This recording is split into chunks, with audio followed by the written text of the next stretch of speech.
Salutations from space and aloha from Earth, friends. Welcome to this last formal transmission of this golden year of Earthstrology. I'm your host and celestial navigator, Gemini Brett, as you well know. And today is a good time to button this shirt. And also, it is December 18th, 2022, if you're into that whole Gregorian trip anyway. And here we gather on Sunday, the day of the sun, for Sunday school, as we have been celebrating the movement of that great light in our sky. And here we come into this time where, at least in the Northern Hemisphere experience, making our way to the longest night, the sun is then reborn. So sing a Christmas song if you'd like. And today, in this correspondence with a different way of keeping time, a solely lunar way of keeping time, is the first day of Hanukkah, of the Festival of Lights.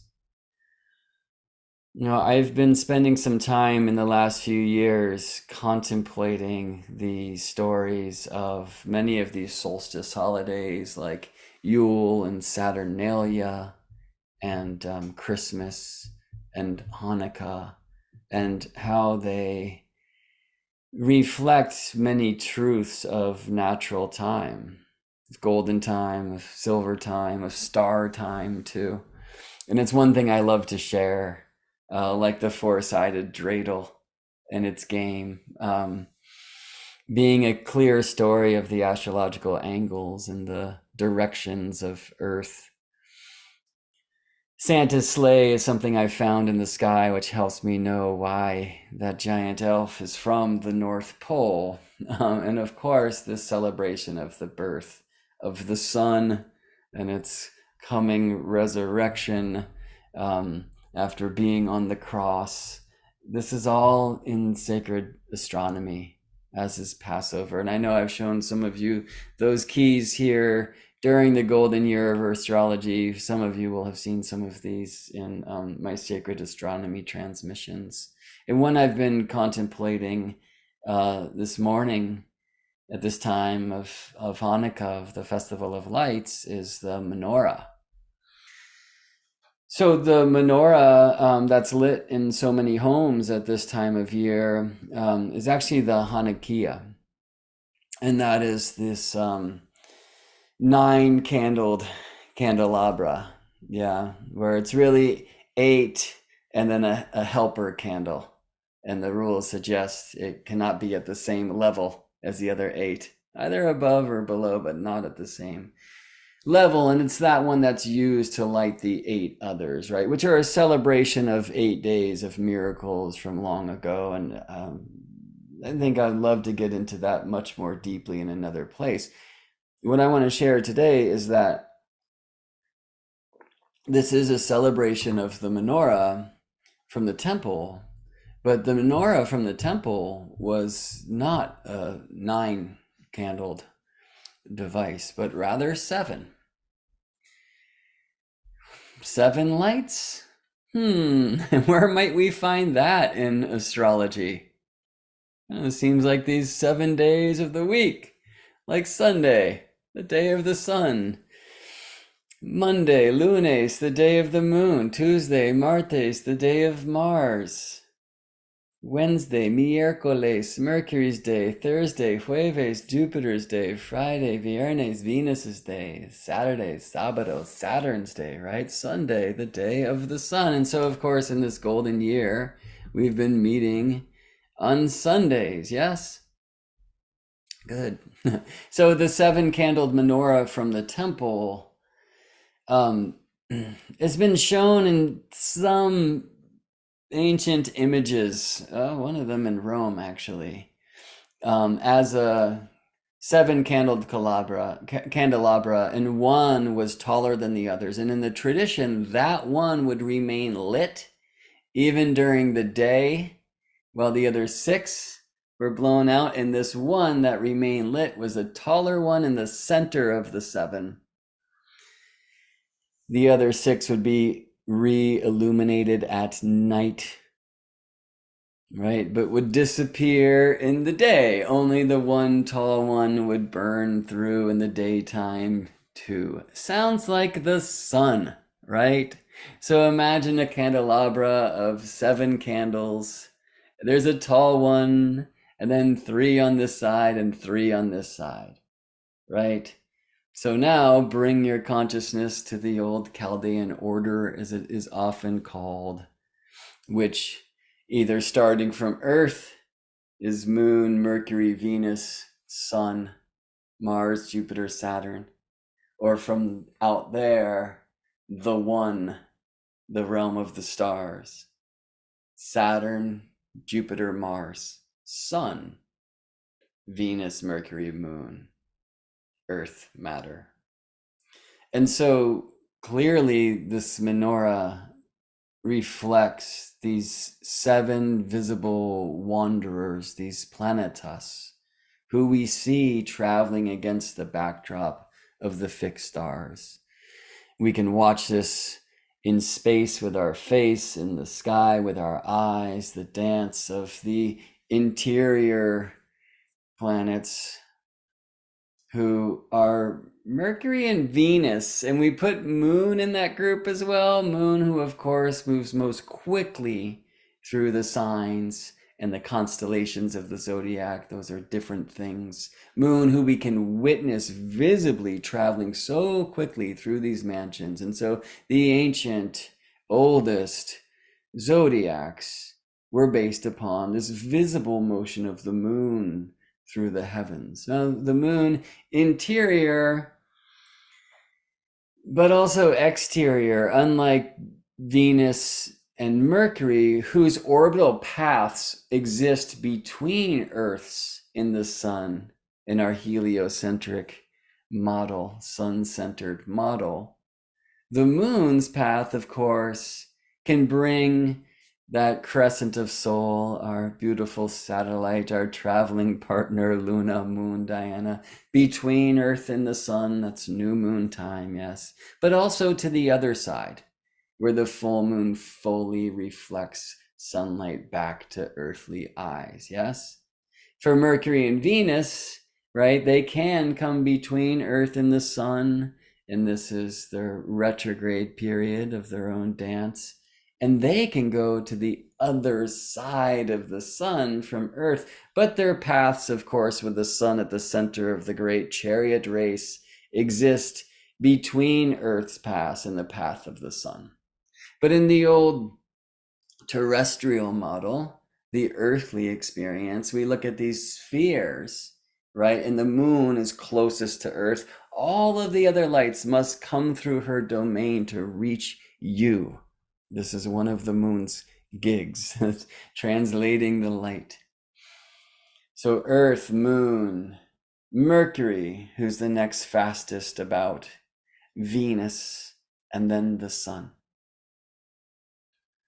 Those are the, as they called them, the inferior planets, which means not lesser than, but rather below. We hear the words of Hermes from the golden tablet, the emerald tablet. But in this emerald tablet, I think we hear many whispers of silver and gold. It rises to the heavens, and again it descends to the earth, achieving the force of things superior and inferior. Superior and inferior, not meaning better than and lesser than, but rather simply above and below. And we hear some of the ancient cosmology in these whispers, and in this ancient image of the Chaldean order, as it's often called, said to have been a gift from the Chaldeans, the Babylonian astrologers. So there's some argument to this. And we also in astrology studied the so-called Egyptian system, or order of the planets, which I think we will return to along our way today as we play with the great gas giant planets, the visible two of that crew. Jupiter, so huge, and Saturn, the ringed one.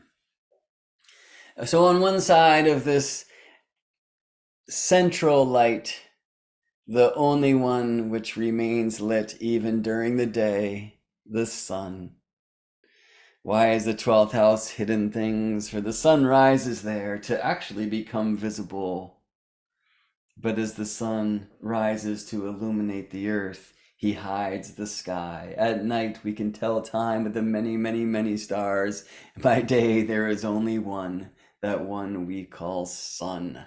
And you can very much feel the sun's exaltation in the sign of Aries, a sign we often associate with the strength of selfness there. And perhaps the sun's residence with his domicile, Leo, in this truth. By day, only one candle remains illuminated in earthly skies, right? And so in this beautiful seven-candled menorah, we see that principal light, that principal solar candle, which remains lit during the day, and three on one side, perhaps Moon, Mercury, Venus, those who can live below the sun in earthly skies, or at least in our experience of these heavenly spheres. And then above the sun, we find our way to the Mars, Jupiter, Saturn, right? The superior planets, superior again, not meaning greater than, but rather above. So inferior, superior, perhaps superior words to those might be interior and exterior. Now, there's an interesting thing, and we spoke about this a bit when we journeyed with Mars a month ago. Is first, let's again reflect upon this ever shifting, waxing and waning smile of the moon. Moon comes between Earth and Sun when she is new, and is on the other side of Earth, fully reflecting sunlight to earthly eyes when she is full. So in this way, Moon's path, as she is in this beautiful dance with Earth, or the model that we often use, Earth orbiting the sun as all the planets do, but Moon orbiting the Earth, yes, like Moon's path comes between Earth and the sun, and that's interior, but also goes to the exterior side. And she's the only one who can play in this way, and the only one besides the sun who will never retrograde. Actually, for that same reason. Mars is an interesting being because while his path is always exterior to Earth's, right, and therefore has a longer trip about the light for Mars, it's about 2 Earth years to orbit the sun. Right? In earthly experience, we see the sun orbiting us, traveling through our signs and constellations, which are different things, though you will never with your eyes see the stars that the sun is traveling with in any moments of time. You will go blind. So we work with the stars that rise before the sun, or the stars that set after the sun, to know where the sun last was or where the sun will be going. Mars is exterior and yet inner. What? Because there's another astronomical classification of inner planets, or terrestrial planets, named for Terra, for Earth. And these are the planets that are composed mostly of rock, Mercury, Venus, who's a very gaseous being, Earth, who has this water too, and the gas as well, Mars, who has an atmosphere, yes. But these are rocky planets, terrestrial planets, and they are much, much, much smaller than the outer planets, which are also known as the Jovian planets, for Jove, Jupiter, Jove. Some would say Jehovah. The gas giants, Jupiter, Saturn. And then we get into not visible space, Uranus, although once a year, depending on the light of the moon and how far you are from the urban lights and the clouds of Earth, Uranus can actually be seen in the sky with the naked eye. I've been initiated. But very rarely so, right? And very difficult to track Uranus visibly and to even understand as you do that Uranus is a planet that really ends as it has since ancient times with the ringed one with Saturn. Yes. So outside of the asteroid belt, the principal asteroid belt, which lives between the paths of Mars and Jupiter, things significantly shift. We move from rocky terrestrial, so-called inner planets inside the asteroid belt to the gas giant outer planets, Jupiter, Saturn, so visibly doing this, and then Uranus and Neptune, right? Then we get to Pluto and it's a whole different scene, and there's some interesting beings in between the hundreds of thousands of asteroids that many employ in their astrological quest. The centaurs like Chiron, and then we get out to these Kuiper belt beings like Pluto, right? Who's this interesting cat since so often seen in astrology charts, where others of this classification that was created in 2005, I believe, with the discovery of Eris being much further away than Pluto, but behaving in a similar way, like definitely not a gas giant, a small rocky body. And there's so many, the Haumea, Maki, the even closer Ixion, Orcus, and other beings like way out to Sedna, you know. So our dance today is with two who are not challenged by living according to confusing classification set like Moon, who is inferior or below the sun and yet can in her path be interior between Earth and the light and exterior on the other side when full and in the trines. Mercury, Venus, the interior decorators, their paths live between us and the light. And though they can be between Earth and the sun or on the other side, that's when they're direct and conjunct the sun, their paths are certainly within the chariot Earth and the great racetrack. Mars, this interesting one who has an exterior path, but is an inner rocky planet, asteroid belt. Now, Jupiter and Saturn are outer, are exterior, are Jovian in that they are gas giants, Jupiter larger than Saturn. Maybe Saturn, Uranus, and Neptune combined, I forget. But I won't feel shame. How can you keep it all? Can we ever know the name of every star in the sky? It's okay. We're learning, right? And Saturn, you know, something again that Jupiter and Saturn share is way out there, giant, many, many, many, many, many, many, many, many, many, many, many, many, many moons, rings. Yes, Jupiter has rings too, but not these amazing visible rings of the ringed one, Saturn, who you can even see wearing those rings through a telescope.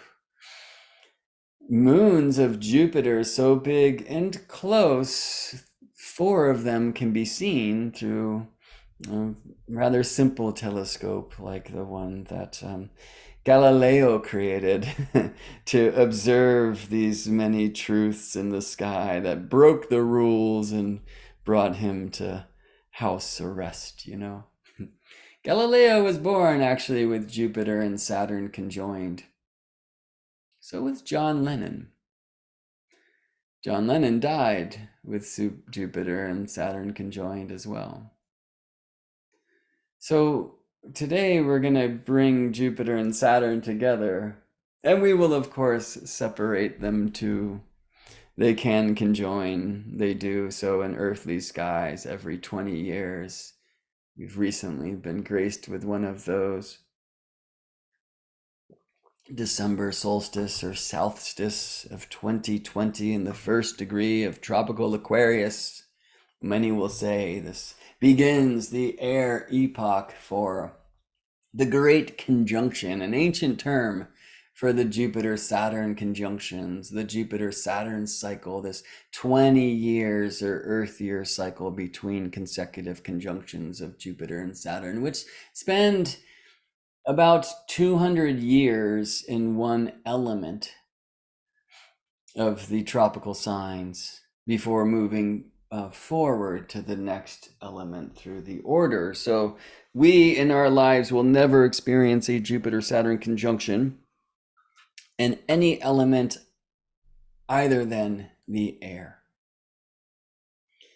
The last Earth conjunction was in the year 2000 in the sign of Taurus. And so many will say this 2020 Jupiter-Saturn conjunction in the first degree of tropical Aquarius begins this epoch of air. I think it is important for us to recall or reflect upon the truth that Jupiter and Saturn conjoined in the air sign of Libra in 1981. And that air shift towards, well, perhaps the more mental planes seems to agree with that 80s time, for it was somewhere in between that the World Wide Web and personal computing stole the show, and that certainly feels like an airy thing. So did the air epoch of 200 years of Jupiter Saturn or great conjunctions in the air signs begin in 2000 with their conjunction in the first degree of Aquarius, the beginning of the many conjunctions in air signs with no return to the earth? Or was it actually in this 81 time with their first conjunction in our lives, many of our lives, in an air sign in Libra? Was that Taurus conjunction of Jupiter and Saturn in the year 2000, I believe there were 3, was that the end of the Earth era, or was it simply the encore performance after a new show had already begun? Yes and no, and always both, right? It is important for us to remember that we are not studying timelines, but rather circles, ellipses, wheels within wheels. So Jupiter and Saturn conjoin every 20 years and find their opposition, Jupiter on one side of Earth and Saturn on the other, and the tens in between.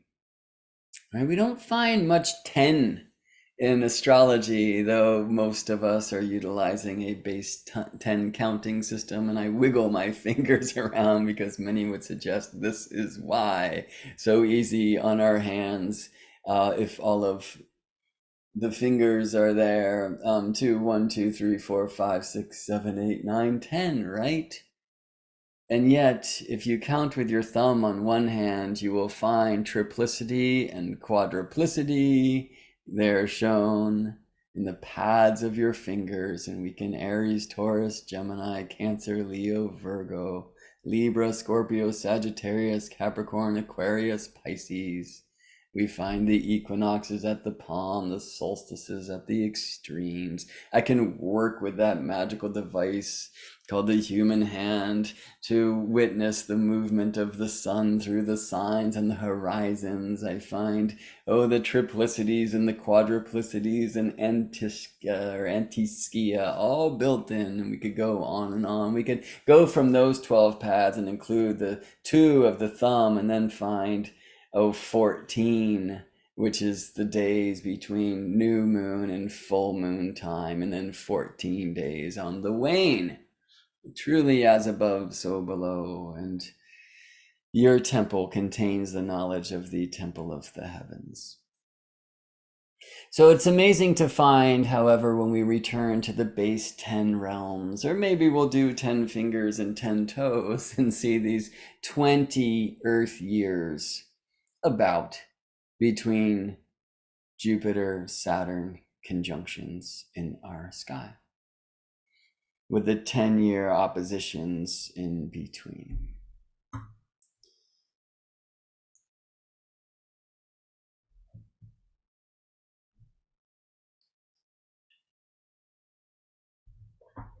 Superior.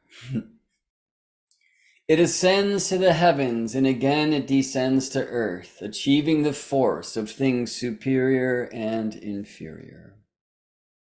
Jupiter and Saturn, superior planets. Their spheres are above the sun, beyond.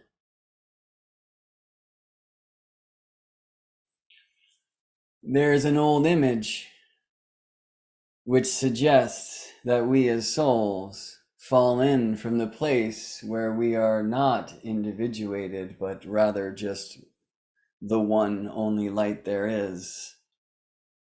And we come through the realms of the fixed stars, and that's 2. The second sphere. The third is that of Saturn. The fourth, Jupiter. Sun, the 5th sphere. No, we skipped Mars, the 5th sphere. Sun, the 6th. More of that another time. And now into the realm of Venus, 7, Mercury, 8, Moon, 9, and down to Earth, which in this way is 10. And for those of you who have studied the Kabbalah, perhaps you've worked with the 10 in that way. We see this reflected in the so-called magical squares, the magic squares. The square of Saturn, since Saturn is 3rd, right? The light, which is the 1, the stars is the 2nd, Saturn is 3. So Saturn's magic square is 3 by 3. Do you know about magic squares? I feel like I should put one on the screen. Find out how to do this right.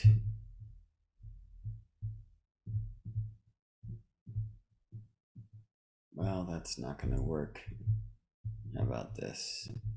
Okay, so here's Saturn's magic square.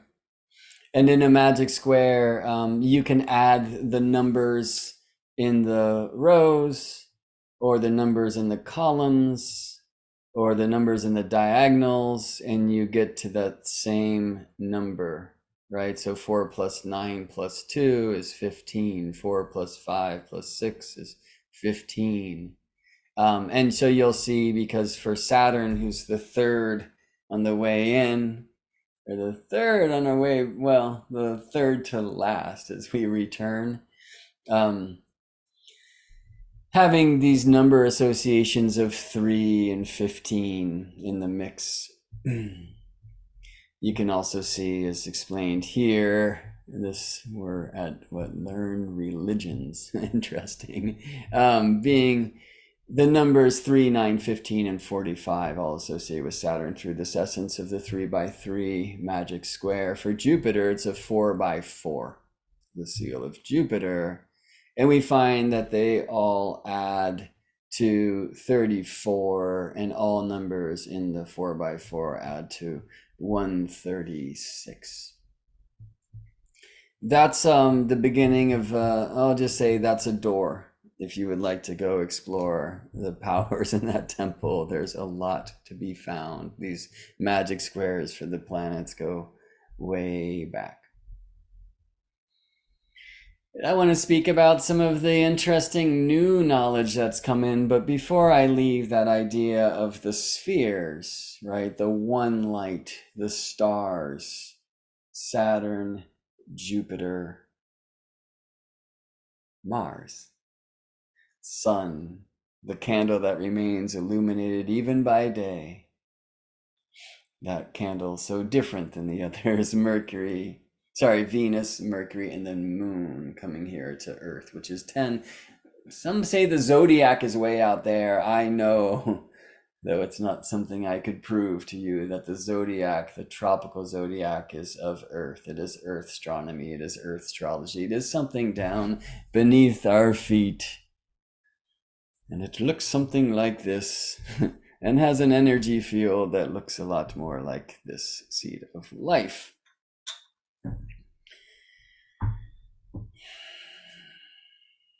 So these 7 lights, these 7 wanderers of Moon, Mercury, Venus, Sun, Mars, Jupiter, Saturn. Some say that we are just perfectly uncontaminated spirit, the one, right?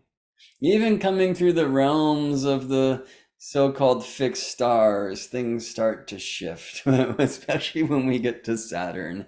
We either, some would say, receive the boons of Saturn, or some would say Saturn's contaminations on the way into becoming individuated.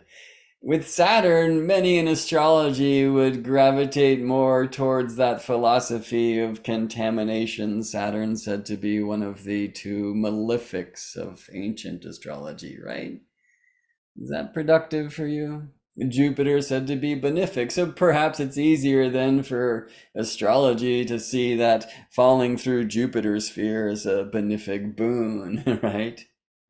But some would say that Jupiter has his own beautiful palette of contamination as well. Yeah? And that could also be seen certainly for Mars and even for the Sun and Venus, this benefic of the night sect.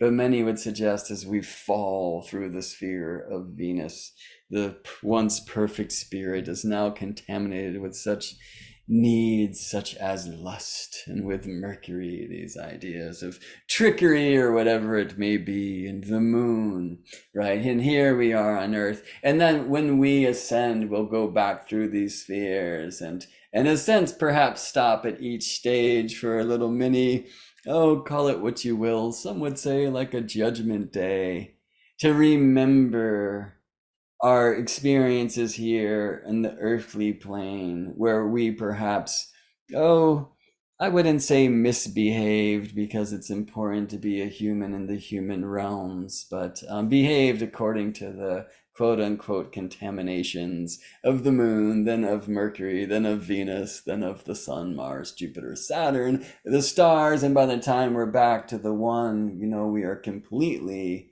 released of these earthly experiences, or these experiences below the place of the one only light. Now, these days, we are encouraged to consider, well, what about the spheres of Uranus and Neptune and Pluto and on and on and on? What about the Orion Nebula, right? About galactic center? What about the Great Attractor, right? I mean, we can go into so many places with the knowledge of expanding astronomical knowledge of our day.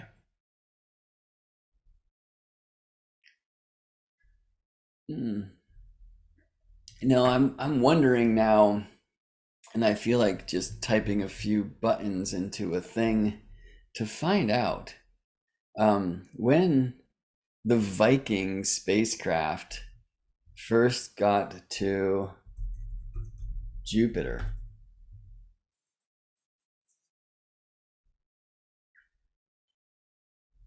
Wasn't it Viking? I feel like we first were getting these pictures of this amazing hexagon at the North Pole of Saturn, and I hope you've seen it. If you've watched everything here in the Golden Year, I know you have, but there's been a lot of everything in the Golden Year, so I understand that perhaps this was not so. And I'm just actually learning that Viking 1 Landed on Mars. Okay, so that one did not get to Saturn. Landed on Mars on July 20th, 1976, I find currently online. Um, the Soviet Mars 3 lander claimed a technical first with a survivable landing in 1971, but contact was lost after it touched down. Both NASA Viking missions used a combination of orbiter and lander to explore Mars in unprecedented detail. In total, the two Viking orbiters returned 52,663 images of Mars and mapped about 97% of the surface. So maybe it was Voyager that first got to Jupiter? No, here, I'm looking at Viking 2 now. Well, it entered orbit around Mars, touched down safely September 3rd, 1976, and more stories about those. So maybe it was Voyager. Let me see about that. One thing I will say as I do my research and live is I am absolutely amazed by the truth that it would seem these probes and beings we send out to the great beyond are returning new information, data, news about these planets that so often fails to confirm what astrology has always said. And it opens these gigantic questions of how did we know? Now, there's many reasons why Mercury behaves in two ways from earthly experience with our eyes to the sky. Mercury is a evening star, and shortly thereafter is a morning star, right? The trickster popping out, always remaining so close to the sun, the liminal one who takes souls to the underworld Hades and can bring them back in this, yes? But an amazing truth that we find about Mercury is that because his rotational speed is so incredibly slow, as I've explained in months past, a day on Mercury, a solar day, like sunrise to sunrise, takes 2 years or two orbits of the light. So if one day starts at sunrise, if 1 year starts at sunrise, it ends at sunset, you have a day year and then a night year in orbit from sunset to sunrise in your local place in Mercury's body.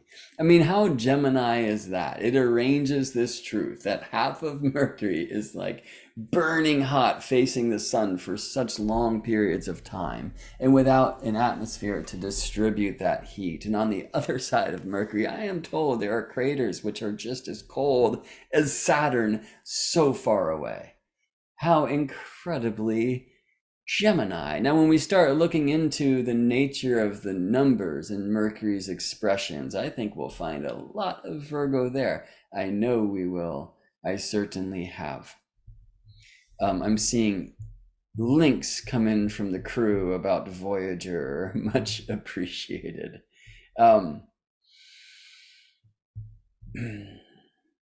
So some of what we now know about these planets from an astronomical perspective confirm much of what we've long said astrologically, and also open up brand new places for us to play.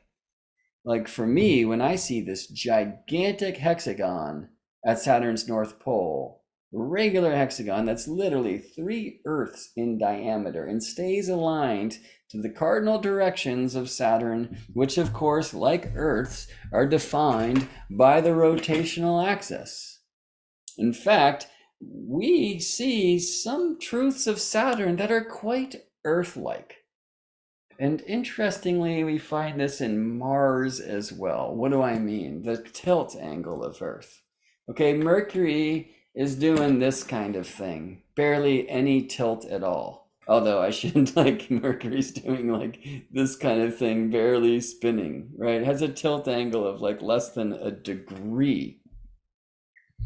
So Mercury's equator, the plane of his rotation, and Mercury's ecliptic, the plane of her orbit, are almost the same, right? So this, in a sense, takes seasons away on Mercury, but because of this weird slow rotation, especially in respect to the revolution, the year, there's a whole different kind of quote unquote seasonal situation, okay? Venus herself has a very long rotation or day with respect to revolution or year, very much like Mercury in that regard. The tilt for Venus as well.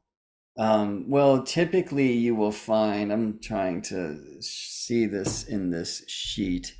Let's see.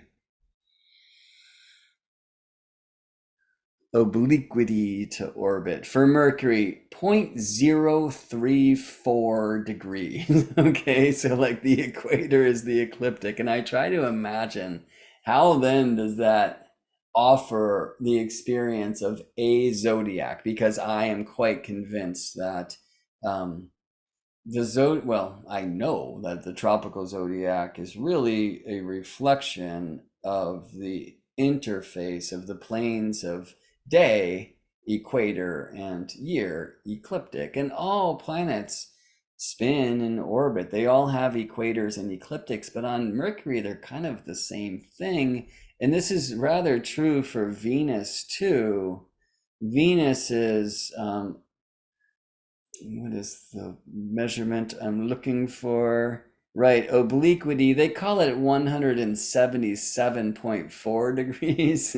And the reason is Venus, the only one who rotates in the opposite direction than she orbits. So they're kind of seeing Venus as like upside down. But if we just look at that as 180 minus the number on the page, we're talking about 2.6 degree tilt, right? So unlike Earth, where we find 23.5 degrees, at least in our day and age, because this will change with what's called nuation and some other amazing astronomical awesome sauce.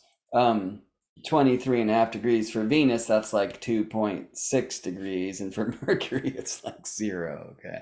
So why am I doing this? Well, Earth, 23.5 degrees in our day and age, can actually get beyond 24. For Mars, we find some really interesting resonance with Earth. Mars's current tilt angle, 25.2 degrees, pretty close to Earth's tropic. So on Mars, the Tropic of Cancer and Tropic of Capricorn would be 25 degrees north and south of Mars's equator, right? So this works very much like Earth. And interestingly, Mars' rotational period, though Mars is much smaller than Earth, is 24.6 hours, right? So Earth's, by the way, 23.9. That's in regards to the stars, the sidereal days, 23 hours and 56 minutes and some seconds. And that's so similar to Mars. So Mars, who at some point in time was just blasted and like almost destroyed, it would seem. Half of Mars's surface is like a mile closer to the center than the other side. Something crazy happened on Mars, and some say it was done by Venus, and we talked about that a bit last month. Anyway, Mars is very similar to Earth in this regard. I'm going to actually skip Jupiter and go to Saturn. Saturn's tilt angle is 26.7 degrees. So this is more extreme than Earth's, right? Saturn's, I'll say, well, quote unquote, Tropic of Cancer, but take those quotes away. Every planet has its own zodiac, okay? Tropical zodiac based upon the interface of their equator and their ecliptic, the plane of rotation or day and plane of revolution or year. Of course, on Saturn, the revolution is much longer than Earth's. As we know, Saturn takes about 29.5 Earth years to get about the sun. How many Saturn years is that? 1, right? So Saturn's year is like 29 and a half Earth years long. And Saturn does this with a tilt angle pretty similar to Earth at 26.7, which would say in some regards that Saturn's seasons would be more extreme. Now that's a strange thing to say because of course we're hearing lyrics like winter, spring, summer, and fall. All you got to do is call, and we're used to watching leaves fall and turn colors and roses bud and all the things, it's going to be different on a crazy super gaseous planet like Saturn where no earthly body could survive, okay? But regardless, seasons have to do with that tilt angle of the planet as it orbits the light. And so Saturn's seasonal expression in that regard, and this for Mars, is not too distant from Earth. Mars is so similar to Earth. Mars is about a 2 Earth year and has this tilt angle of 24 and whatnot. Has a rotation of about an Earth day, right? Saturn and Jupiter, who all astrologers know have a much longer orbit or trip around the sun than our planet here, Terra, Earth. For Jupiter, about 12 years. And I'll get back to that. For Saturn, about 29 and a half Earth years to get around. Amazingly, they both spin incredibly fast. And it's hard to contemplate or find any, I don't know, hard evidence when I contemplate, well, what's spinning? Because I understand they're made mostly of gas. Like, what's in the core? Is it spinning about that, or is the whole thing spinning, or how does it work? But Saturn's day is only about 11 Earth hours long. So this gigantic being, right, is spinning like twice as fast as Earth. And then this tiny being Mercury, right? And Venus, who's about Earth size. Like they have these very slow spins, right? So I love contemplating these things like tilts and spins, like this modern information that's coming to us thanks to our astronomical explorations. I feel can confirm much of what we've always known in astrology, but can also greatly expand what we can know. Jupiter's spin, by the way, even faster than Saturn's. Jupiter has the shortest day of all of these planetas. Jupiter's rotational period 9.9 Earth hours long. For Saturn, 10.7. The Uranus, by the way, 17.2, and they call that negative because kind of spinning backwards in respect to Earth, although Uranus really kind of spins sideways, and we'll get out there another time. For Neptune, the rotational period about 16 Earth hours. And Neptune, interestingly, as long as we're out there swimming through that weird water world, has a tilt angle that's kind of similar to Earth. So Earth 23 and a half degrees in our day and age, Mars 25.2, Saturn 26.7, Neptune 28.3. Uranus is a whole other thing. They rate 97.8. He's kind of spinning sideways, like with the pole facing the sun. The zodiac on Uranus has got to be just incredibly weird. And that's such a Uranian thing. For Saturn, again, a 26.7 degree tilt, Mars 25.2. Maybe Neptune heals this a bit, but it's interesting that the astrological malefics, Mars and Saturn, are most similar to Earth in this way.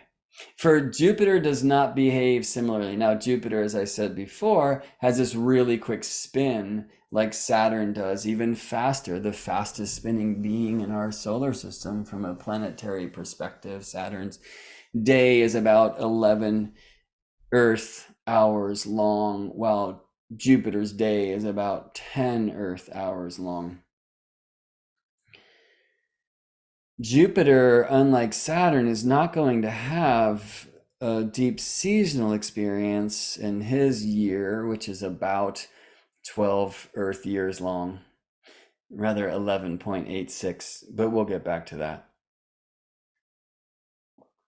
Jupiter's tilt angle is only 3.1 degrees. Now, if you'll remember, I turned this thing on the NASA sheet 177.4 for Venus to 2.6. Like Venus's Tropic of Cancer and Tropic of Capricorn are 2.6 degrees of latitude away from her equator. For Jupiter, 3.1. So how amazing that the benefics of the astrological realms, Venus, the benefic of the night sect, and Jupiter, the benefic of the day sect, have this similarity where their equators and ecliptics are almost equal, but are about 3 degrees apart. For Mercury, they're like equator equals ecliptic, and it's a whole interesting scene. Earth is very much like Mars and like Saturn. Is Earth a malefic? Now, that's an extreme jump based upon only one short data set, and it's interesting again to bring Neptune into that mix because Neptune's tilt angle is 28.3, and Neptune's rotational period of about where are you? 16 Earth hours, the most similar to Earth, except for Mars. Do something with that. Okay. I guess Uranus is even closer at 17, but Uranus's tilt scene is a whole different reality. But I don't really want to be in the let's look at tilt angles to find out whether our planet is benefic or malefic. For me, that's not astrology as a way in, it's astrology as a way out. Now, I do find in my own personal astrological adventure the need to see some symbols that could describe difficulty, trauma, tragedy, etc. I mean, I sit with people all the time, including myself, and their charts to explore difficult times in life, initiations, right? We look at the world, we look at war, I hesitate to name all of these words on such a day of light, but I think you know where we could go. At the bottom of Pandora's box, though, we were told Jupiter buried hope. So let's be there too. Anyway, it's interesting to consider our world. And let me just at least say this. There is something about Saturn, though visibly speaking, the few days of Uranus each earthly year aside, Saturn being the furthest out visible light, the slowest moving wanderer of Earth's sky, Father Time. With a sickle in the hand. Why? Because what happens at the end of your time?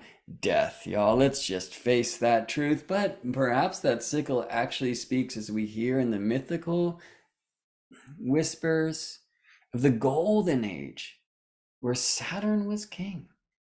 An age of agriculture. Perhaps that's simply what the sickle is in the bearded one's hand.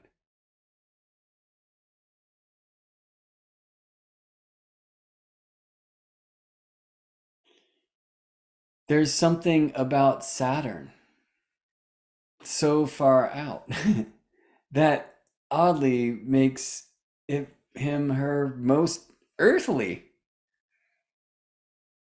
Capricorn speaks the language of Saturn, but so does Aquarius. Is Capricorn the roots of the tree, and Aquarius the branches that reach for the heavens, marrying the above and below? There's something so earth in Saturn, so root chakra, boundaries, groundedness.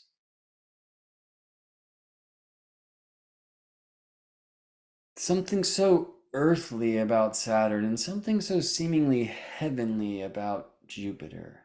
It ascends to the heavens and again it descends to the earth, achieving the force of things superior and inferior.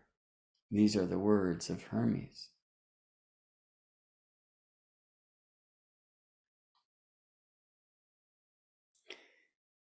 We witness Saturn and learn these things about tilts and spins, and there's something quite earthly there. And let's retrograde back. Thanks, Elise, for the link to this great hexagon on Saturn's body. I'll find a picture to show you of this.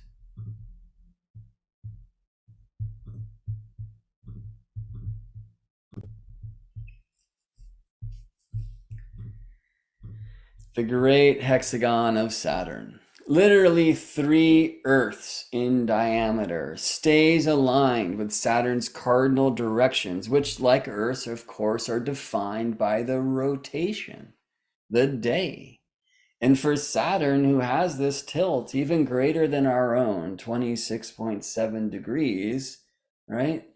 And this equator, which is so beautifully pronounced because the rings are on the rotational plane of Saturn, right? So clear to see somehow at the pole, this hexagon, which I feel is a surface expression of something that lives below.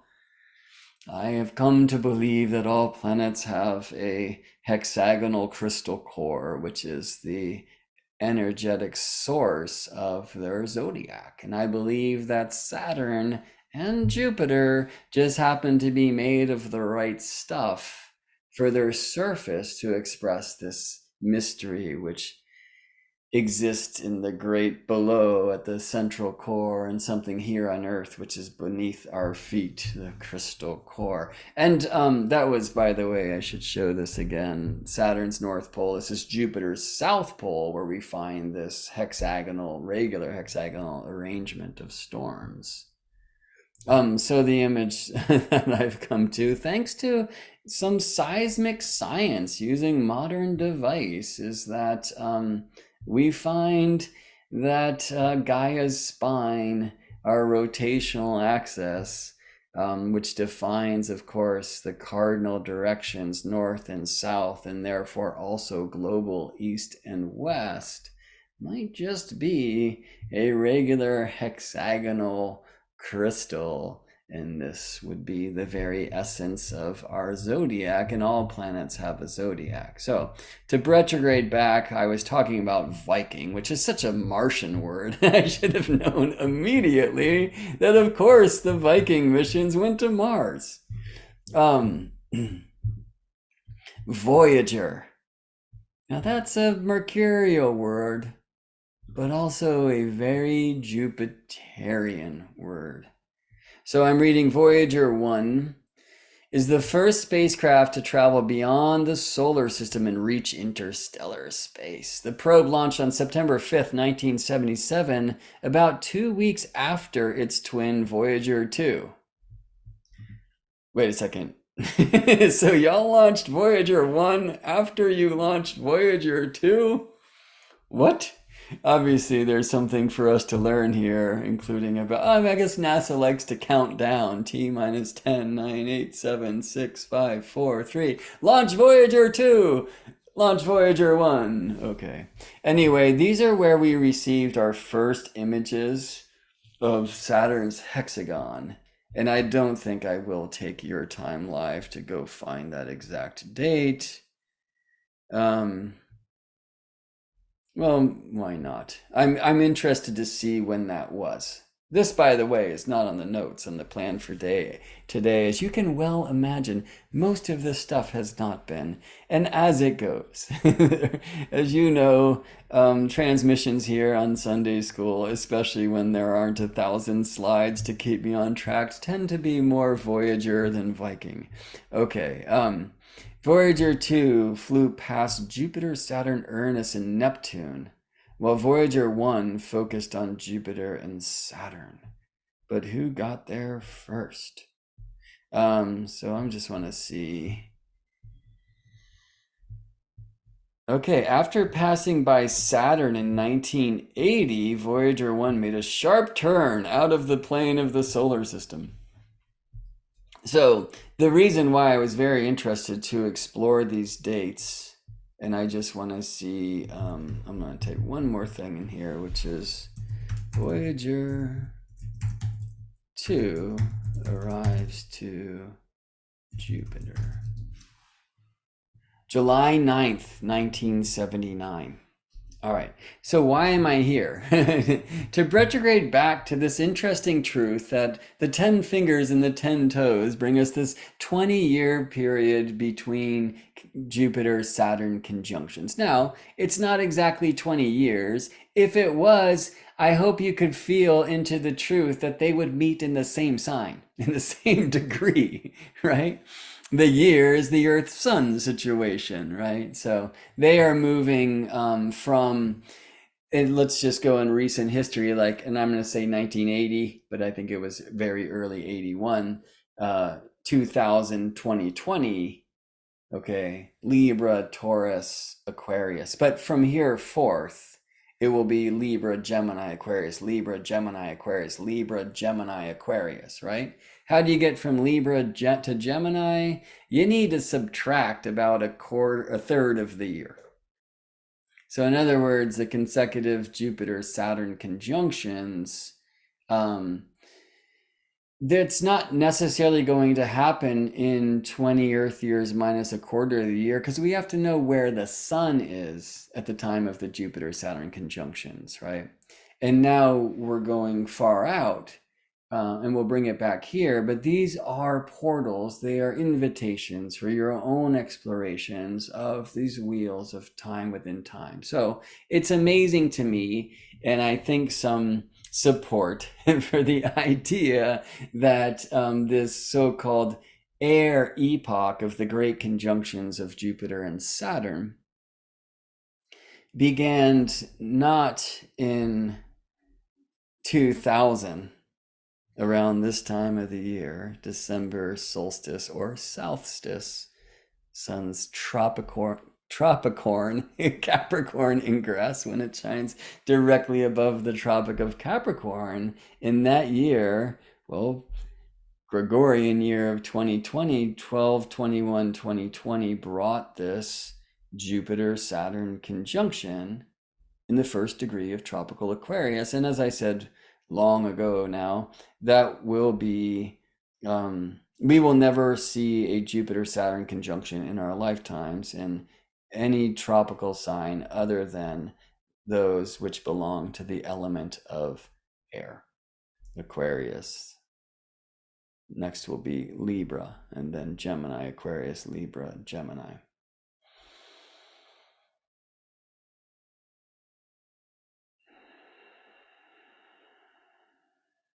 This is me trying to remember why I brought something up into my screen to do another little bit of research. So that they conjoined in 1981 in the sign of Libra, an air sign, and that we were sending probes out to space certainly feels like the air thing has already begun. But you know, if you believe what you're told, then we sent probes to the moon in the 1960s, yo.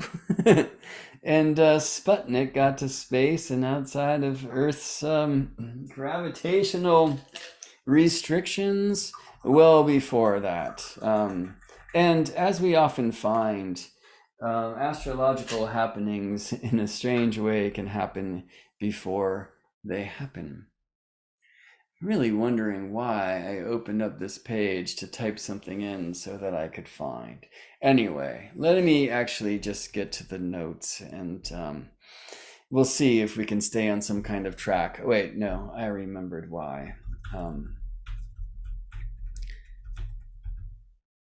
The Emerald Tablet of Hermes.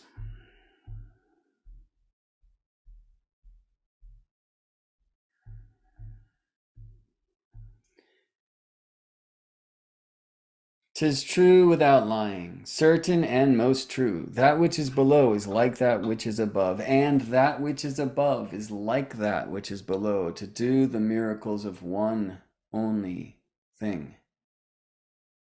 And as all things have been, and arose from one by the mediation of one, so all things have their birth in this one thing by adaptation. The sun is its father, the moon its mother, the wind hath carried it in its belly, the earth its nurse. The father of all perfection, and the whole world is here. Its force or power is entire if it be converted to earth. Separate thou the earth from the fire, the subtle from the gross, sweetly, and with great industry. It ascends from the earth to the heaven, and again it descends to the earth, and receives the force of things superior and inferior. By this means you shall have the glory of the whole world, and thereby all obscurity shall fly from you. Its force is above all force, for it vanquishes every subtle thing and penetrates every solid thing. So was the world created. From this are and do come admirable adaptations, whereof the means is here in this. Hence I am called Hermes Trismegistus, having the three parts of the philosophy of the whole world. That which I have said of the operation of the sun is accomplished and ended. That was Isaac Newton's translation of Hermes' Emerald Tablet, proving, of course, as I'm fond of repeating, that Newton was far too much a mystic to be considered Newtonian in the parlance of that term in our day and age, which is typically used to express a materialist. Newton, very much an alchemist, Hermes' Emerald Tablet. And I suggest you learn many different translations of the tablet. Is an alchemical script, but there's so much astronomy there. There's actually, it's interesting to me, Newton's translates this one particular rubric of the tablet in this strange way, which is, from this are and do come admirable adaptations, whereof the means is here in this. Many of the translations have the word conjunction in that particular rubric. And it's the only rubric where Newton's translation is, I would say, in a sense, less astronomical than the other ones because of conjunction. For us, right, really speaks of two planets meeting in a similar zodiac degree, does it not? But you can hear so much astronomy in that. You can hear about the elements, and you can hear so beautifully and importantly much to do about polarity. It really speaks to one of the alchemical truths of solve et coagula, dissolve and coagulate, or break apart and bring back together. And Jupiter and Saturn exist, it would seem, in this very interesting polarity. So you've heard me quote this thing again and again, which is, it ascends from the earth to the heaven, and again it descends to the earth, receiving the force of things superior and inferior. By this means you shall have the glory of the whole world, and thereby all obscurity shall fly from you. Its force is above all force, for it vanquishes every subtle thing and penetrates every solid thing. So the world was created. Okay. Now, every solid thing and every subtle thing. If we had to decide which of those, solid, the gross, or subtle, is Saturn and which is Jupiter, where would you go? Which of these planets feels more solid to you? Saturn or Jupiter?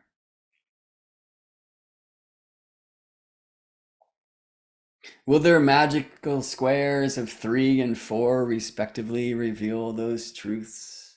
Could we find those truths expressed perhaps in the glyphs that we use to depict the nature of these planets today?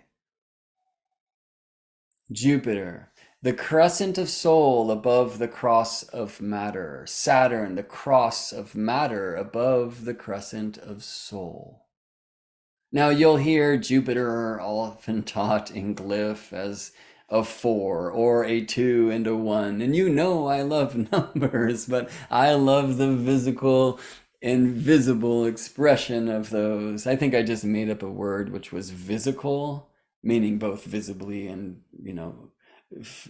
physically sound, right? So this is why we swing the compass. This is why we learn to adapt the perfect form of the circle of spirit to create the crescent of soul and see in their marriage and their interface the cross of matter born. Why we learn to tame that cross of matter, to find matter inside spirit, the earth, and then have this capacity to contemplate Venus in this way of the circle of spirit above the cross of matter, in polarity to Mars, the cross of matter above the circle of spirit. And now we find our way beyond the asteroid belt to where planets become giant.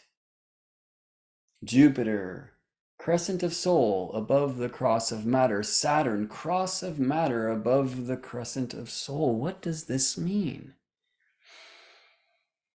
Is Saturn exalting matter above soul? Is Jupiter exalting soul above matter? Do they work in this way like some great polarity? If it does indeed ascend from the earth to the heavens and again descend to the earth to achieve the force of things superior and inferior, or subtle and gross, or heavenly and terrestrial, well, which of these is heavenly and which is terrestrial, friends? Is soul above matter a celestial thing? Is matter above soul a terrestrial thing?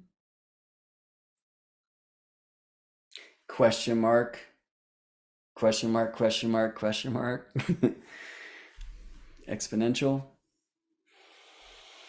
Is Jupiter heavenly? Is Saturn earthly? How could that be so if Saturn's sphere is the last? Some say Saturn, therefore, by the way, is the master class. And those of you courageous enough to choose the Capricorn or Aquarius horoscope, which, by the way, as we know, is not some newspaper column, but rather the horoscopos, the hour marker, the ascendant. It is said if you were born with that rudder, the ascendant, and the signs of Capricorn or Aquarius, you are a child of Saturn. And some suggest that this is a master class, for Saturn's spheres is the last one on the way back out, and yet the first of the planetary spheres on the way in. Spirit, stars, Saturn, Jupiter, Mars, Sun, that candle which remains illuminated even by day, Venus, Mercury, Moon, and here on Earth.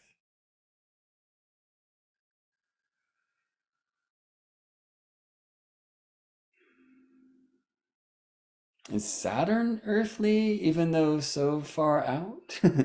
Father Time, perhaps because that chariot moves most slowly through earthly skies. Most slowly through the sky of the sun. Those solar eyes probably see Uranus, Neptune, Pluto, and beyond too, right? But not the earthly eye. Saturn in this way is Father Time. But what about Jupiter? Saturn 29 and a half years round. Jupiter 12. Wait, 11.86. And this becomes quite important.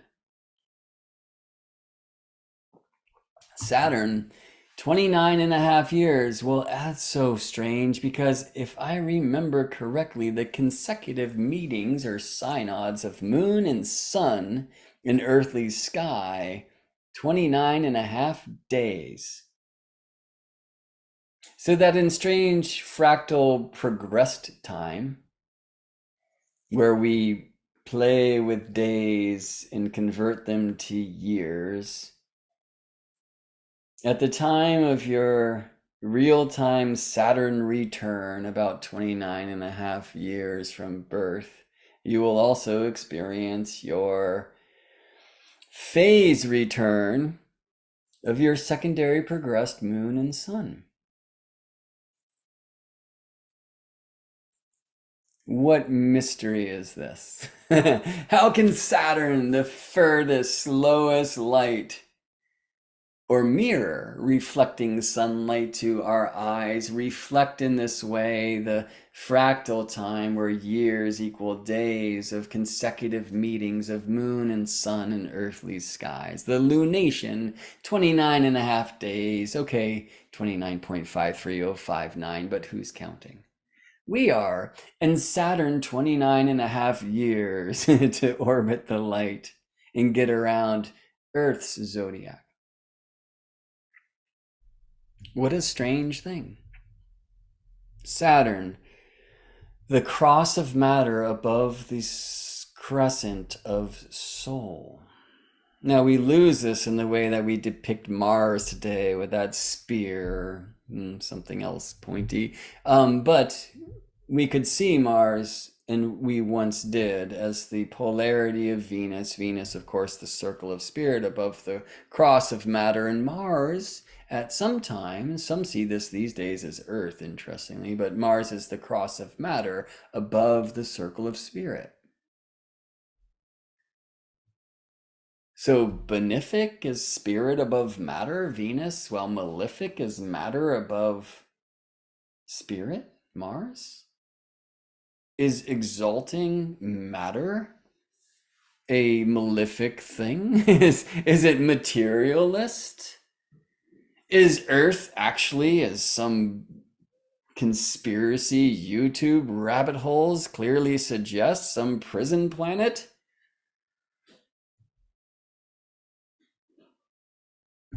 Or is it, as I feel, the place where, because it offers the appearance of time and space, this beautiful opportunity for feeling, healing, knowing, and growing? That does not feel like some malefic thing. But as we mystics understand, it is much easier to awaken from a nightmare than it is from a dream.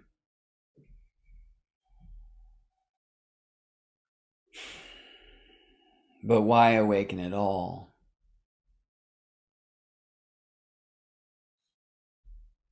If not for the truth, question mark, that becoming lucid will help us dream the world anew.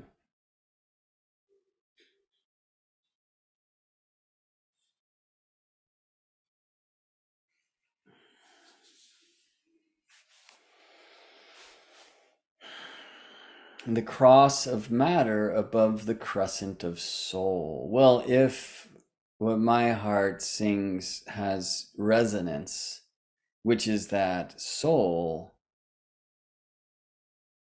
is an adaptation, to use the word from the Hermes tablet, a translation, to speak geometrically, a reflection, to feel astronomically, for just as the myths reveal, Diana delivers Apollo's birth on earth. It is moon, soul, who reflects the one light of spirit sun to earthly eyes. This incarnational realm. That there is something about soul which is not some division of spirit. This is impossible, for the one only thing that ever was, is, and will be is indivisible, but rather a unique reflection of that one light in its entirety.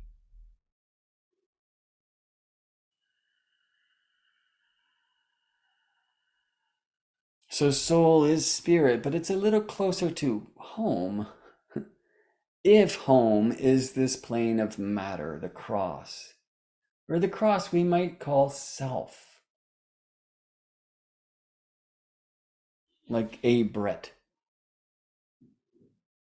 a Kaylee, a Paul.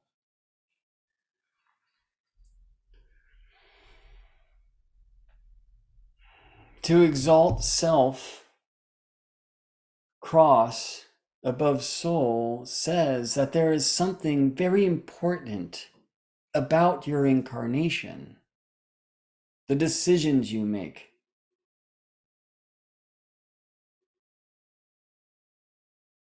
The lefts or the rights, you know? And that Saturn is very much about learning that wisdom, which of course is found not by reading texts, but is forged in the flames of experience. Now, I use that term to speak Sagittarius, a domicile of Jupiter, quite frequent or recently. Are you experienced? Well, what has come as a result? Have you voyaged? What have you found, and what have you brought back home? Which side of the thing is home, the 1 or the 10? Spirit or earth? And how fascinating that though we are shown in this image of descent and ascent, Saturn and Jupiter are the closest to the one light that I will call spirit, the heavenly form, the goddess. But we do not see circles in their glyphs at all. Those are reserved for the planets that dance close to the sun. Mercury, Venus, Earth, Mars.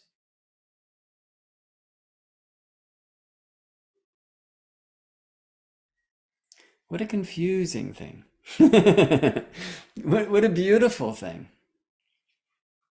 What is it to exalt spirit above matter, Venus? What is it to exalt matter above spirit, Mars? What is it to exalt soul above matter, Jupiter? What is it to exalt matter above soul, Saturn? I have many more questions than I have answers. I hope you do too.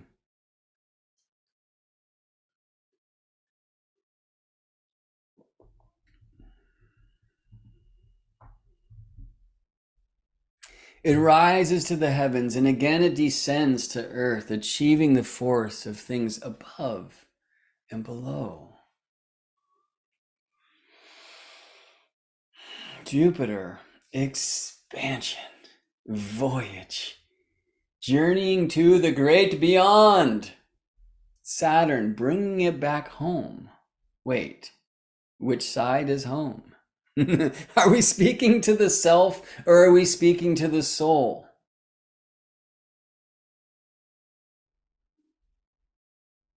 Jupiter says soul is your home. Saturn says self is your home. Do you see? And both are true.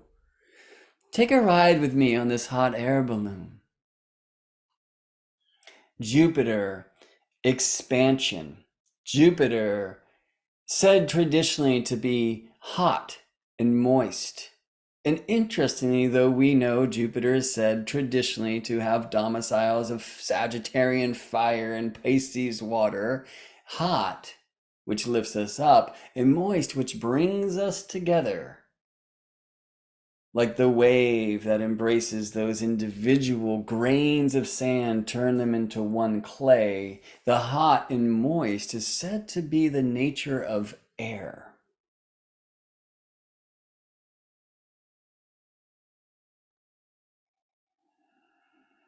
Expansive.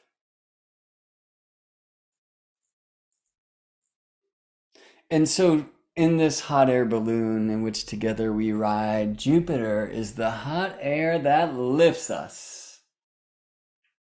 But we would go nowhere if it were not for Saturn, the fabric that constricts us.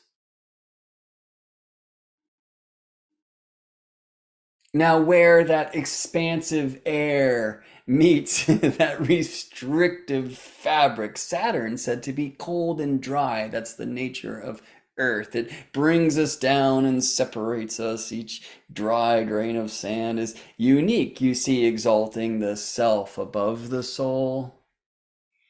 Where that air meets the fabric, it might seem like a war of opposites, expansion, constriction, up, down, yeah, out and in. They're actually working together. to help bring you to the heavens. But it ascends to the heavens, and again it descends to the earth to achieve the force of things superior and inferior, above, below, crescent and cross, soul and matter. Jupiter, the expansive hot air. Saturn, the fabric that constricts you and offers a basket in which to ride. How could we experience life without the body? Now, interestingly, in traditional times, the body known to be moon stuff. And yet we are told that Saturn is the bones and the skin. The bones, we are told in the myths that this version of humanity was made from the stones of earth. So our bones are her stones. And yet, aren't we also told that that carbon of earth was once in a star? It ascends to the heavens, and again it descends to earth, achieving the force of things superior and inferior. Skin, what an interesting thing. Some say the largest organ of the body.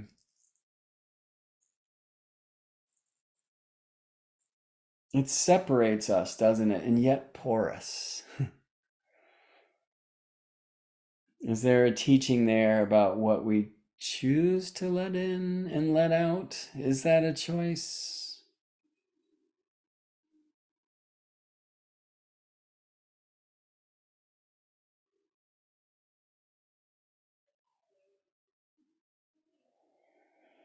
Should we talk about livers and the organ that regenerates, but often seems to be first influenced by the drink, and deal with Jupiter, who sent a liver pecking phoenix or eagle to Prometheus's chained position on the mountaintop? Or might that take us a little too far afield? I guess I better get my notes back on the screen. The hot air balloon is my favorite journey to explore the way that Jupiter expansion and Saturn constriction are here to work with us together. So look to where Jupiter lives in your nativity, how Jupiter connects to other planets through aspect. Where are Jupiter's signs in the houses of your chart? Are these places of expansion?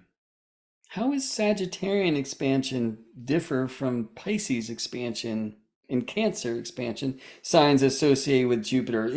Do we correlate it that way? Does that work? Look at Saturn for constriction in your chart. What is it to have expansion? Is it always good? What if you expand your dirty thoughts? Is that going to work out for you? Who am I to say? Right? What is it to have constriction? Is that bad? I often see Saturn as this wall, teaching us by offering something to push against until we are strong enough to break through, or wise enough to see the stairs that are built in on our side to climb. But what goes up must go down. If you climb to that top of the wall and look to the other side, you might have more gratitude for which lives on this one. And achieving gratitude for the things that constrict us or have confined us seems to be universal to the path of the mystic. There is a hermetic time, there is a separative time, there is a time where we must go inside, there is a time where we have that dark journey through the night, and yet fellowship, reconnecting on the other side. So important as well. And so I have much gratitude for this opportunity to share and connect and hear from my peers, from you.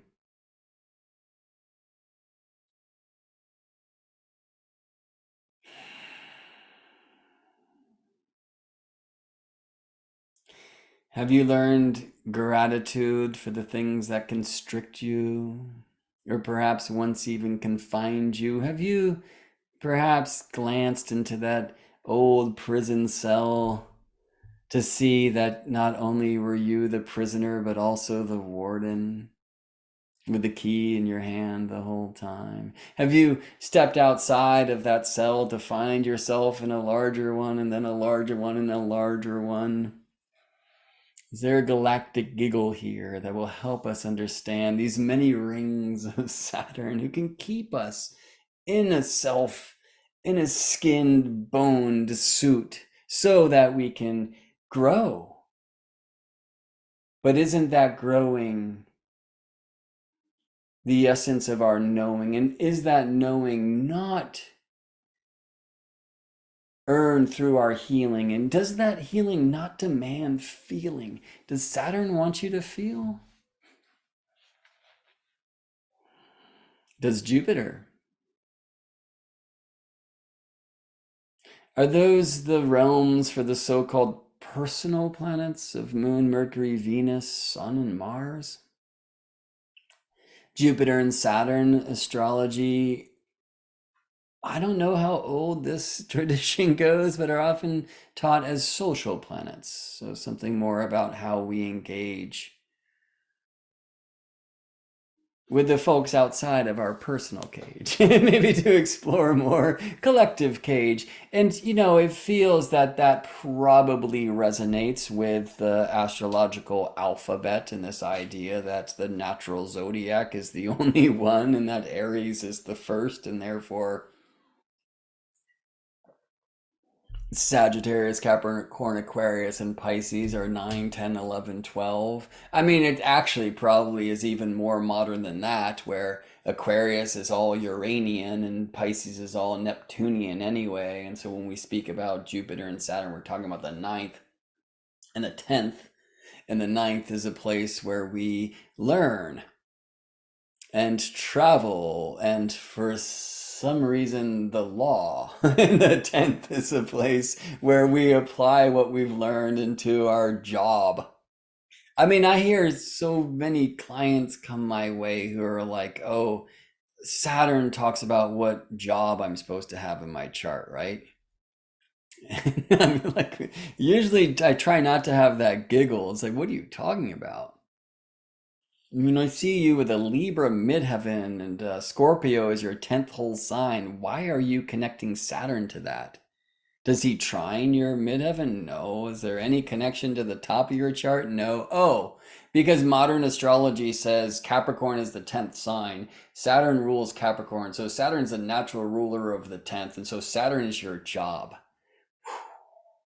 My friends, the apple has fallen far from the tree. And so, in this golden year of Earthstrology, my intent has been to bring some of the traditional astrological approach, system, knowledge, dare I say, to the modern astrologer, but also to bring the archetypal awareness, or at least entrance, to the archetypal temple which exists only in you and you and you and me in our own ways, to the traditional astrologer. Because I so often find that those who are traditionally inclined and like to learn these rules of old and apply them, and I love it personally because it gets so literal, but that's often this disconnect from that archetypal dreamy mythic side. But that the modern thing, in its exploration and voyage into that archetypal dreamy mythic side, has kind of disconnected from the roots and have applied this simple system of rules, which, it's cool but it doesn't quite do the thing. And I would say Saturn, she has contributions to all of us, but doesn't speak for your job. Might. And ways to find that are a midheaven or a 10th sign in Capricorn or Aquarius, since these are signs that are guided by Saturn. Saturn's connection to key parts of your chart, like the guide of your 10th, or to the midheaven degree, or that of the nonagesimal itself. And we'll get onto all that in workshops down the road.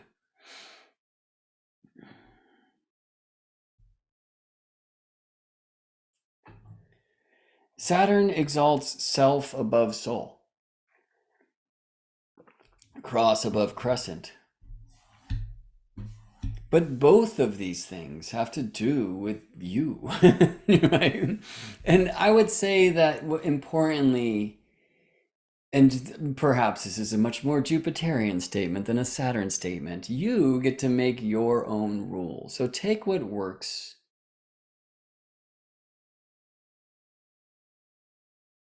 Don't take what doesn't, but I do suggest you don't just burn it in some fire, but rather put it on a shelf, because you might find some of these things that don't currently speak, like the challenge of words like benefic and malefic, for example. You might find that they actually have successful application for you to understand more about your life and to help others understand more about their life. And they're a particular path of feeling, healing, knowing, growing, so the one thing can grow. You might. So take what works and leave behind what does not, but maybe don't leave it behind all the way. And that which works might not be the thing that works for you eternally either.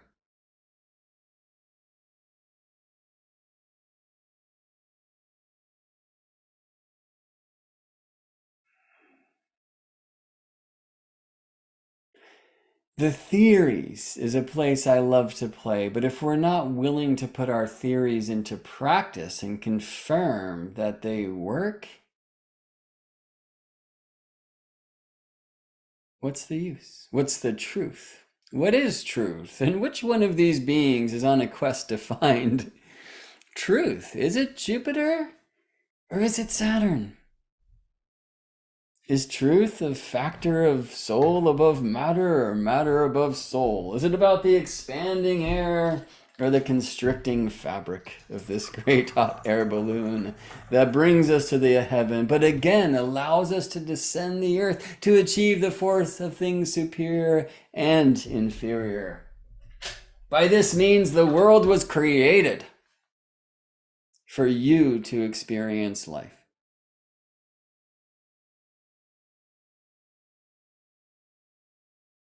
Are they a pair, Jupiter and Saturn? Jupiter, hot and moist.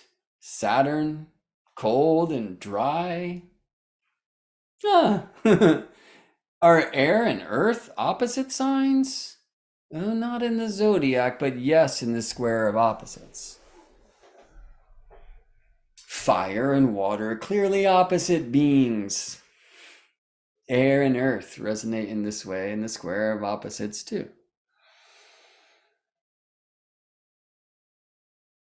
If square of opposites is like a new term to you, turn back to the polarity, triplicity, and especially quadruplicity classes in this year, Golden Year of Earthstrology, where I've been interested in bringing explorations of the fundamentals, or as I've described them, the fundamentals to you, whether you are modern or traditionally inclined. Hopefully both ring true. Are Jupiter and Saturn opposites? Expansion and constriction, yes. Soul above matter versus matter above soul, yes. Air and earth, I guess, certainly hot versus cold and moist versus dry, yes and yes. And yet, when we explore this in the zodiac, we find that Saturn's signs, his diurnal domicile of fiery Sagittarius and not her nocturnal domicile of watery Pisces, are opposite the signs said to be the homes of Mercury. Yes. So you know I don't love the word. I prefer domicile lord, and I don't love the word lord either. But a landlord is something I've experienced, I guess, in my life, and I can kind of grok that a little bit more easily. But I don't love the word rule, but I'll use it now, right? Saturn said to rule, sorry, Jupiter is said to rule Sagittarius, and traditionally said to rule Pisces, right? And therefore is said to be in exile or detriment in the signs on the other side of the world called Earth in our zodiac, which of course are Gemini opposite Sagittarius and Virgo opposite Pisces. Yes. So in this way, we see a clear pairing of Jupiter and Mercury, just as we do Venus and Mars. Yes. Taurus, Venus opposite Scorpio, Mars. Libra, Venus, opposite Aries, Mars.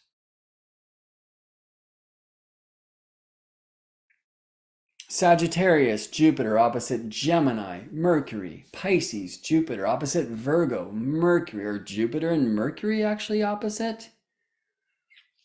Jupiter expansion and Mercury contraction, restriction? That's not Mercury's gig, is it?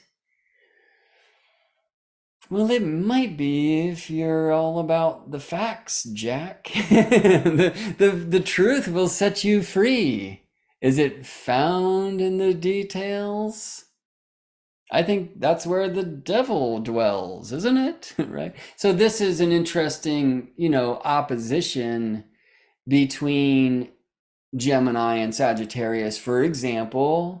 And we've explored this idea of the opposition rather in this old word of diameter, that just as hot and cold are two sides of one thing called temperature, Gemini and Sagittarius are two sides of one thing called, I like to say for that one, there's many, many answers, but one is truth. And Sagittarius, the one capital T, truth, which is a beautiful pursuit until you think you've found it, because that's going to accelerate you towards the demon called dogma. And on the other side, Gemini, the truth that there are many, many, many, many, many truths, which is wonderful until you're so divided that you don't even have an experience of your own anymore, right? But this idea of Jupiter and Mercury in these pairings, at least through their domiciles, has an essence to it, right? It's like the quest for the big picture truth versus the details, the data, the systems, right? The little pieces of the thing, which we see more in the Mercurial realm of this being who lives so close to us and stays so close to the sun and is just popping as the bearded sage in the evening sky. So amazingly visible right now, Mercury. And then, later and soon will retrograde and bounce and show up on the morning side. He's like right here and Jupiter out there.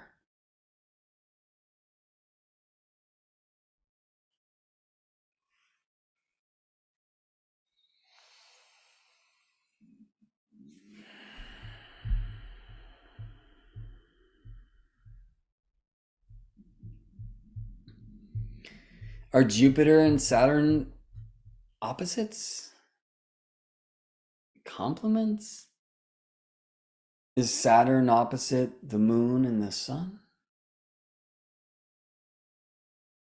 Let's explore a little further these kind of associations astrologically of Jupiter. Jupiter, of course, again, Sagittarius is his diurnal domicile, a fiery place. Pisces is her nocturnal domicile, this watery realm. What's the difference between those two? Well, actually, I'll want to return to that after we bring Saturn's domiciles in between. So, if Sagittarius is the domicile, then Gemini is that realm on the opposite side of the world where Jupiter is said to be in detriment. Now, how does that land for those of you who have Jupiter traveling through the tropical sign of Gemini at your nativity? Does that mean your Jupiter doesn't function? Is it bad? This is where astrology goes wrong, bad, and doesn't function. But for me, there is something counterculture when we find planets on the other side from these places where they are said to exalt or rule.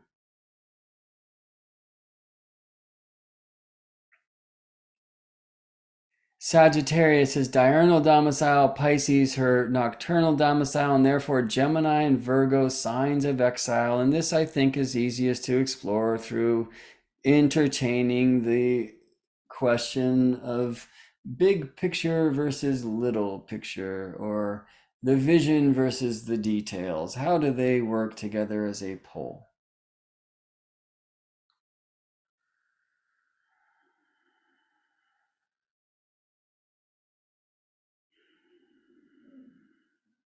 Jupiter is said to be exalted in Cancer, the 15th degree, which amazingly is 15 degrees specifically, because the 15th degree probably is 14 and change, not 15 and change, by the way, but 1500 is like dialed in. And as we know, that is said to be the degree of the Thema Mundi, the chart of the world soul's ascendant. Hmm. So we see Cancer, quote unquote, rising in that Thema Mundi design and kind of quickly contemplate Moon, who's said to be at that very degree in the Thema Mundi. But oh, there's something about Jupiter's exaltation that lives there too. What magic is this? So Jupiter is said to be exalted in Cancer and therefore in fall and Capricorn. Now that's like a strange trip for many. Like, why? What does Jupiter have to do with Cancer? Like, Jupiter is this social planet and isn't social like outside of our family, which is what Cancer is. And Jupiter is this like Sagittarian planet, and the natural zodiac alphabetical folks of modern astrology only would therefore say Jupiter is the ninth house, and that's our journeys and pilgrimage and college and the law, right? Which one is law, Jupiter or Saturn? Let's get back to that. Which one is Santa Claus?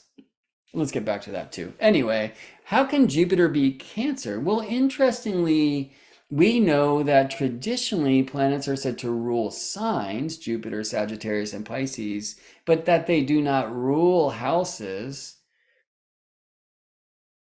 They rather rejoice in houses. And Jupiter traditionally has nothing to do with the ninth, but rather with the 11th. Jupiter is said to rejoice in the 11th, the place of good daimon or good spirit. But wait, Jupiter is the crescent of soul above the cross of matter. There's no circle of spirit. Well, you know what? That tradition of Jupiter rejoicing in the 11th is older than the glyphs that we currently use to depict the planets.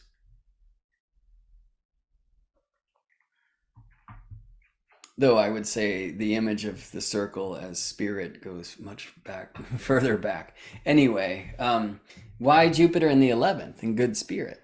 I mean, some literally saw the 11th, the place of like the angel on one shoulder, and the 12th, the place of the devil on the other shoulder. Like literally, you have two daimons and you have like the winged angel helping you do right, and then, the pitchforked devil encouraging you to do wrong, and that somehow those will be expressed by your personal nativity in the 11th and the 12th. And interestingly, as we know, Jupiter is said to rejoice in the 11th and Saturn in the 12th. Jupiter in the place of good daimon and Saturn in the place of bad daimon. And perhaps these as planets in a way are resonant with the angel and the devil. Now, I'm not going there. Wait, I just did. And I almost swore, but I'm trying to do that a little bit less. Who would help me swear less? Wouldn't it be benefic if I didn't cuss as much during these transmissions? So that must be Jupiter. No, it's a matter of constriction. It's a matter of boundary. Perhaps to offer less trigger and more safety. Actually, that's a Saturn thing. Is Saturn bad?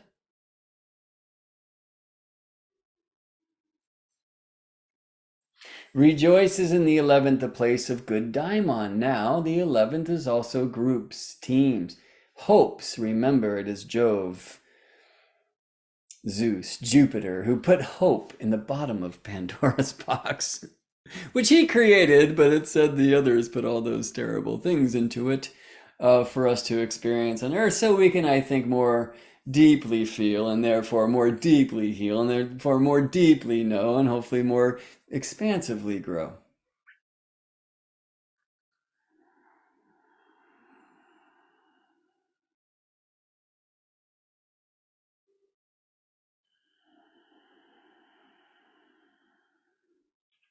Yeah, I'm appreciating a comment that just came in, which is in the natural zodiac wheel. It's interesting that Pisces is the 12th sign and Aquarius is the 11th sign. And traditionally, Jupiter rules the 11th and or rejoices in the 11th but rules Pisces, and Saturn rejoices in the 12th and rules Aquarius. So maybe they're the same planet.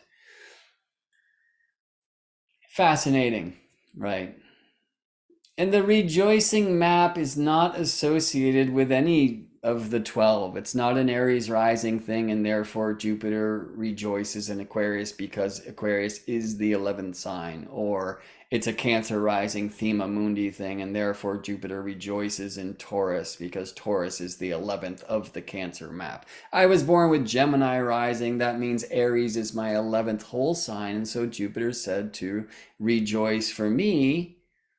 At least I should say that the 11th whole sign is Aries, and that would be the place of Jupiter's rejoicing in my chart, in the chart of any Gemini rising folk, at least according to the whole sign structure, which isn't a thing. I posted a chart the other day, which is, I'll give you the data. It's December 21st, 2022, 11:11 a.m. in Fairbanks, Alaska. And the moon is culminating in Sagittarius with the sun rising in Sagittarius. And so you get the midheaven in the first whole sign. And now you'll see why I do not cast whole sign charts typically, because I like to have my feet on the ground. But I do very much find deep resonance in whole sign cosmology, and it has a lot to do with the crystal core of Earth. Okay, check out that chart. It's a fun one. 11:11 a.m., December 21st, 2022, Fairbanks, Alaska.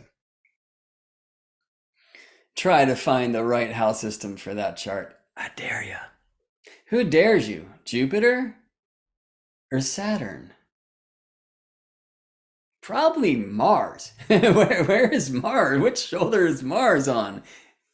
Let's stay with the topic at hand. Okay, so a Cancer exaltation, rejoicing in the 11th. There's something similar here. The 11th is a very moist house. Now, I woke up this morning, the sun had just risen, and there was a lot of frost outside. And, I could see that moisture. Although, until it receives the light of the sun, that moisture is very fixed and frozen ice realm, right? So the sun's climbing up into the 11th, which is likely happening now, currently, depending on the house system that you choose. Now, in the 10th. Oh, right, I'm doing my job. This is work. Sorry. And it's like, it's wet now and moist. And that was happening with the sun moving through the 11th for sure. So that's an interesting thing to consider. I think we will find, as I've said before, I mean, in fact, in the very kind of bonus class before we began, certainly in our deep dive into the houses, which is not nearly deep enough, that you will find the delineations of these 12 houses by witnessing the happenings on Earth as the sun passes through those houses each day. Which house system to use? And great, gigantic question, yes. I would suggest for that one, actually, first go with the Placidus houses, which are based in some regards on the sun's passage through the houses in that way. If you want to explore the nature of the fourth, feel what's alive for you at midnight time, halfway between sunset and sunrise. And the 11th, as we know, like hopes and dreams. But the word that I typically use is team, maybe dream team, circles, groups, communities, right? The 12th, if you're on that 9 to 5, confinement, driving through the rush hour. And the 11th, you first get there and, you're connecting with all the peeps. Maybe you have to actually deal with that before you can actually get to work, the sun in the 10th. So there's something very interesting about Jupiter's rejoicing in the 11th, and 11th is a very kind of social place and a place of dreams and hopes, and a very, in that sense, benefic. We can go back to terms of old, like the place of good spirit or good daimon. But there's something very like connective in the 11th, and something very much connective in the sign of Cancer, a watery place. It's interesting to think of Jupiter having a Pisces domicile, a Cancer exaltation, like a super watery being in this way, huh?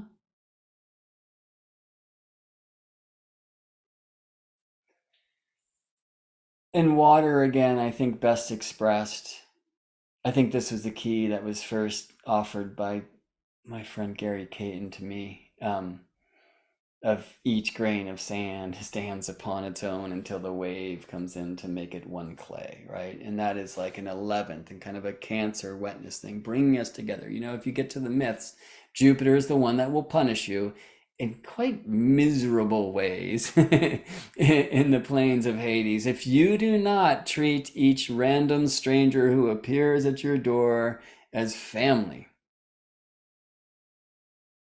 by Jove. Jupiter, as we know in the Thema Mundi, associated with the trine aspect. Pisces in trine with that Cancer ascendant and the moon's domicile. Sagittarius trine the sun's domicile of Leo. Jupiter associated with the 11th, right? Jupiter rejoices in the 11th above ground, right, is said to be of the day sect. It's said to be the benefic of the day sect, where Venus is the benefic of the night sect. Jupiter rejoices in the 11th, the place of good daimon, good spirit. Venus in the 5th, the place of good fortune. The 5th down below the ground, Venus the benefic of night. The 11th up above the horizon, Jupiter the benefic of day. And therefore, Jupiter by sect rules is said to prefer a diurnal sign and prefer to be above the horizon at daytime. Now, an interesting thing there is that would suggest Jupiter prefers not to be visible to your earthly eyes. The rules of sect are very strange. It's a place where I think you saw, if you joined those journeys, that I can't really teach as well as some of the other topics that came through, because I'm exploring it myself. I'm trying to find the use in it. I'm fascinated by it. Why would it be, what's the roots of those rules or the proofs of those astrological equations, do they work? Should we use them? And since they're not yet very high in my own personal practice, it's hard to express them, but I love the opportunity to teach so I can learn. Thank you.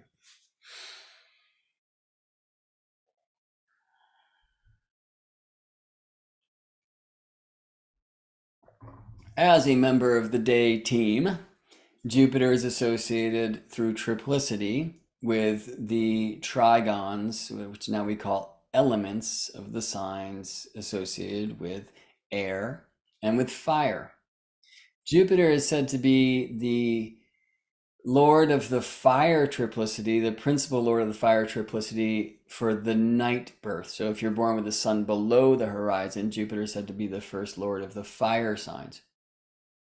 Because the sun is said to be the first by day, which is pretty obvious, right? Jupiter is said to be the cooperating or the third triplicity lord for the air element, whether you're born by day or night. And we'll get back to the other being of the air because it's now time to explore Saturn. Once again, before we go there, Jupiter, traditionally hot and moist by temperament, hot, which lifts us up, expansion, moist, which brings us together. And you can feel that rejoicing in the 11th and perhaps that exaltation in Cancer, that sign of like family and nurturing, and maybe even the domicile of Pisces, this place where we are all one, right? Well, let's speak about Sagittarius versus Pisces. I mean, how interesting. And this is true only for Mercury and for Jupiter, whose domiciles themselves are square with one another. Mercury's Gemini air and square with Mercury's Virgo earth. Jupiter's Sagittarius fire and square with Jupiter's Pisces water. Now, one thing I really choose to resist is expressing the signs through the northern hemisphere temperate zone seasonal expression alone. And yet this is one place where I find it's hard not to, and I will go there. Forgive me, please, our friends who live south of the equator, or for any of you who understand that the northern hemisphere seasonal expression is rather different in Denmark than it is in Hawaii. The tropical zodiac is not a seasonal device, rather it is directionally aligned. Regardless, there's something where I find ease of expression when exploring Sagittarius, Capricorn, Aquarius, Pisces from the northern hemisphere point of experience. Because Capricorn and Aquarius traditionally said to be the domiciles of Saturn. Of course,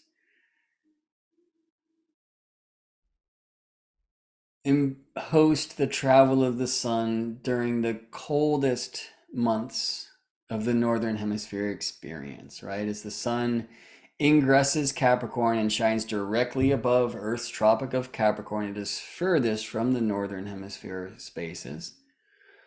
And therefore, at that time, we have our longest night, and then the sun is born, right, at solstice time. The sun starts then moving north. And we can see this on our horizons before sunrise or after sunset, or sorry, during sunrise or sunset, right? The sun moving, ruddering back and forth during the course of the year from its northern and southern extremes. When it rises furthest north of east, it will set furthest north of west. When it rises furthest south of east, it will set furthest south of west. And that happens, sun equals Capricorn, right?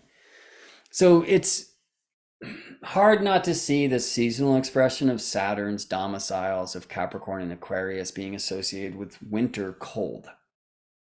I mean, interestingly, it is the winter solstice when the sun begins its climb, right? But it's very slowly so. It is by the spring when the sun is springing up in the sky. Just as the sun begins falling in your sky at summer solstice, but it is the autumn when it really becomes falling, like quite clearly. And of course, at autumn equinox, we fall into longer nights than days, and at spring equinox, we spring into longer days than night, and summer solstice, the longest day, and winter solstice, the longest night. Of course, those terms are all global, but we have to reverse between locations north and south of Earth's equator, yes? So in the northern hemisphere, of course, Sagittarius is it's the sun moving through Sagittarius, so the Sagittarius month, right, is the last solar month of northern hemisphere autumn, the way that we play with seasons today, and Capricorn begins northern hemisphere winter. And because of seasonal lag, it's actually the second month of northern hemisphere winter where we have our coldest times. It's interesting that that tends to host the beginning of the year for many systems, like the Chinese lunisolar system. Chinese New Year typically happens around the day after an Aquarius new moon. In China, as we know, Northern Hemisphere too. Anyway, so if you will allow me, we're going to play with Sagittarius as the flame that brings us into the dark times. And Saturn Aquarius, the place, the realm of frozen cold and snow. Who is Santa? Jupiter or Saturn? And then Pisces, have a little faith. So Sagittarius, and I think we probably went here in the Sagittarius and the Pisces transmissions. But Sagittarius for me is, roll out the scrolls, chant a psalm a day. You're going into the cold. And seek there. And Jupiter arrives to say, look, I've got your back. I will see you through. Just walk right and know that there is something in that cold initiation that is going to help you truly find the light. Seeking is not believing, so maybe review which scrolls you roll, which prayers you sing. But they will see you through the cold times where you are meant to connect to the darkness, the cold. It's a strange thing in this festival of lights, right? And all the lights on the street and all the jingles which begin even at, the last second of Thanksgiving, or maybe these days at Halloween in this commercial Christmas training, right? Of this just stark avoidance of the darkness. And we have, most of us, those who are blessed with some abundance, at least in that economic situation, a button that turns on heat, things you can turn and hot water jumps out, a switch for a light, and so we're so disconnected from the ancient ways where the long nights brought much death. And there is a time when our ancestors are close to us for this reason, and there's a time to celebrate. Now, a lot of people won't want to hear this, right? I send some love to our vegans and vegetarians here and whatnot, and humanitarians and those who love the animals and whatnot, but you're not going to have enough food to bring all of the animals through if you are in that type of so-called animal husbandry society, agricultural society that also works with the herd.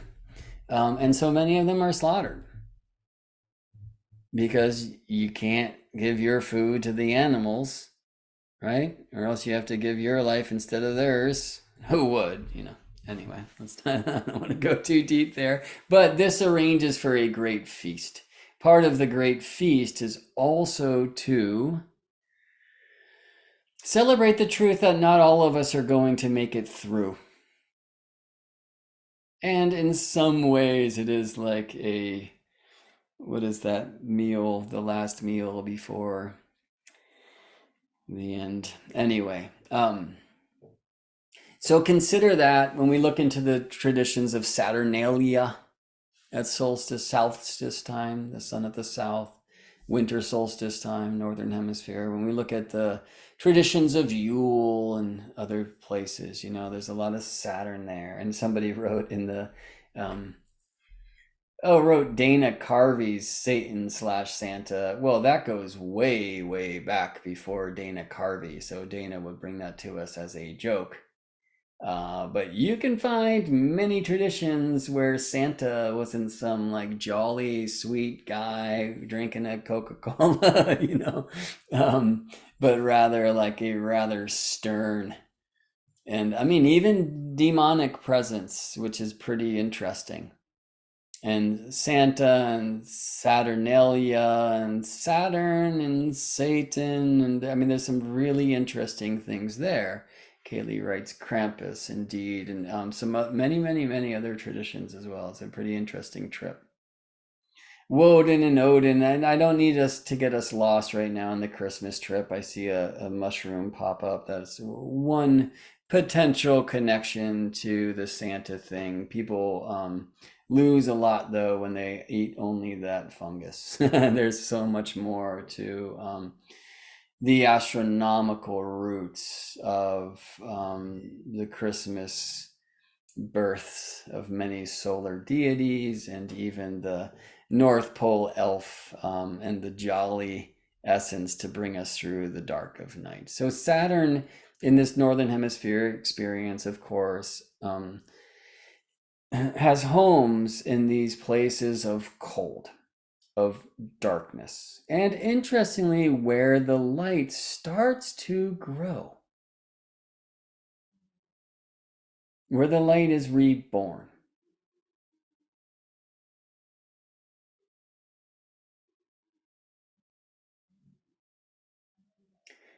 So the Jupiter Sagittarius, I think, in many ways is preparing us, inspiring us for this initiation in the darkness and the cold, which many won't make it through.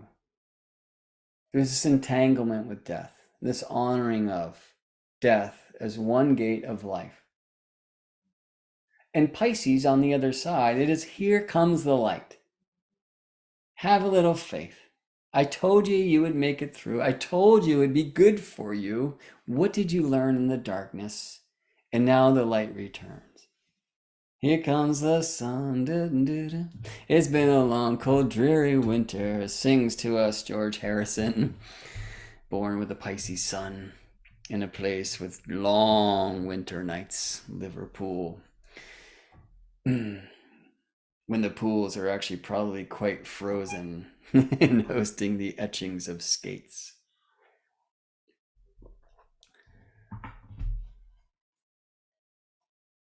The Beatles have many sun songs, and Sun King is certainly the winter solstice song.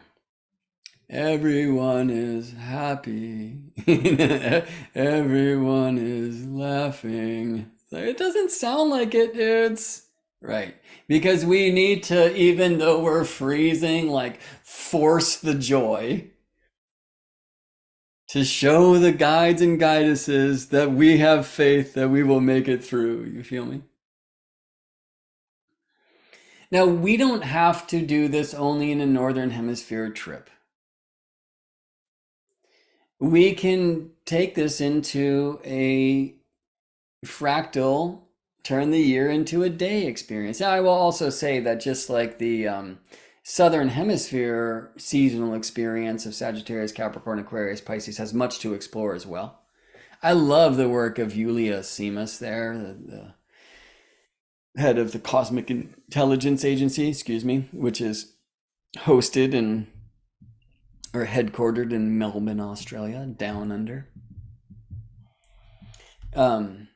Where we can actually see like really cool seasonal expressions of the sun moving through these signs that speak of the Southern Hemisphere's contribution to their archetypes.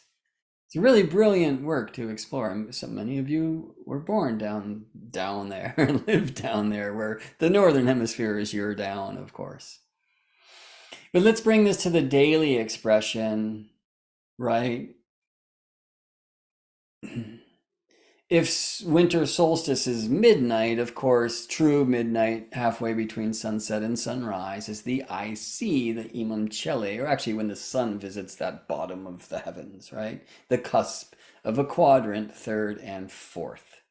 So we could look at the fifth, fourth, third, and second in a similar resonance to, the last month of autumn, the first 2 months of winter, and the first month of so the last month of autumn and the 3 months of winter, which by the way I'm doing this wrong, would actually be the fourth quadrant house and then 3, 2, 1.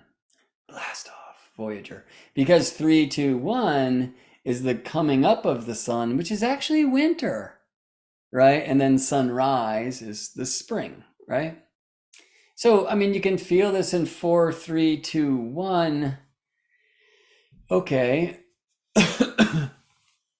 But we could also play with this in Thema Mundi way, right? Where Cancer, we know 15 Cancer is the first. So Saturn signs of Capricorn and Aquarius are 7, 8.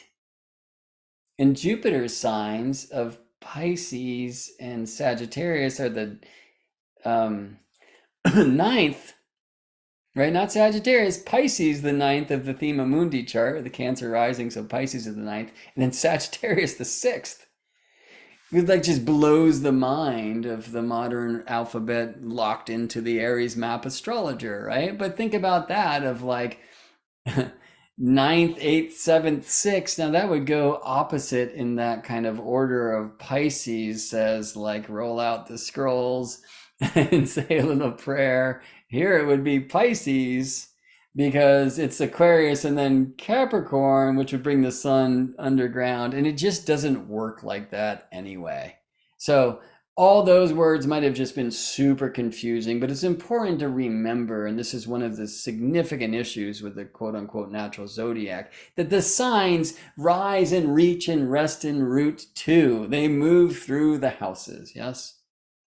Okay, so it always takes me longer to go through any seasonal expression of anything because I really resist it. Because while I want to act locally, I want to think globally. And of course, Sagittarius is not the last month of autumn in New Zealand. And even in Hawaii, where it's really like the first month of a 4-month winter. Okay, they have 8 months of summer and 4 months of winter, and kind of their traditional approach. If you think of things from a solar perspective, but their calendar is really lunisolar anyway.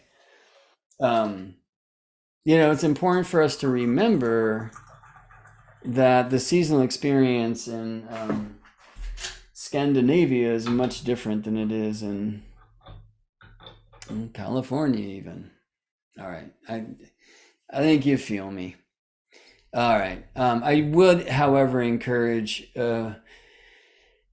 resistance to the twinkling lights alone. I think they're very important to celebrate. I'm sure the lights on the trees are actually speaking of the stars on the world tree, which is Gaia's spine, and the star on top is Polaris, at least in our time. And to go into the spaces in between, which is called the darkness. It's so important for the initiation of the mystic not to resist the darkness, which in many ways is the inner space. And maybe Saturn helps with this, or maybe her nocturnal sign of Capricorn, even more than his diurnal sign of Aquarius. Saturn said, of course, to rule Capricorn and Aquarius, the only planet who has neighboring signs. So the only planet whose lichen girding signs, the signs ruled by the same planet, actually are also next to one another. I can't say are also in conjunct because this is true as we know for the quincunx in Venus's signs of Taurus and Libra, and Mars's signs of Aries and Scorpio themselves are in conjunct, right? But Saturn signs are the only ones side by side, so connected through this ancient term of lichen girding. However, that is also true for the lights. Cancer and Leo, the places of the moon, or the house, I'll use the old term, the houses of the moon and the sun alike, or respectively, are said to be connected through this lichen girding nature too. And of course, in these maps of sign, quote unquote, rulership, or the Thema Mundi, we find that Saturn and Jupiter are not opposite. Jupiter signs opposite Mercury signs, and Saturn signs opposite the light. So is Saturn about the darkness? What is the darkness? Is that self above soul, cross above crescent? Are these like riddles from different moments in time that can't agree, or do they very much so? One of the things that the mystic student of the astrological mysteries must embrace is the consistent contradictions that we face. Saturn, Because he's said to rule Cancer, and Aquarius is said to be in detriment or exile across the way in Capricorn and Leo, respectively. Remember earlier I was saying about that one candle that remains illuminated even by day, the sun, because at night we can tell time with the many, many stars of our sky, but by day there can only be one, that one we call sun, Sol, but it's Moon who puts the U in SOL. Anyway, that there's that resonance with Aries and with Leo, and with interesting with Saturn, it's a different thing. Even though I would say Saturn can exalt the self above the soul, and so here's one of these potential contradictions. We find Saturn's resonance with Aquarius, which has a much more community orientation. We understand that. Capricorn as well, right? Capricorn, like creating the rules for the crew that will help bring us through. Aquarius, like acting upon those, utilizing those, distributing. But as we've said before, breaking broken rules is the right thing to do. That might be the more Uranian expression of Aquarius, where I feel that Aquarian innovation is actually a Saturn thing. It works there. Like if you like the rules of the game that you're playing, then innovate those rules. And that's in a way Capricorn and Aquarius, like sharing a cusp, like being one instead of having a wall between them of like rules and the revolutions against them, you see?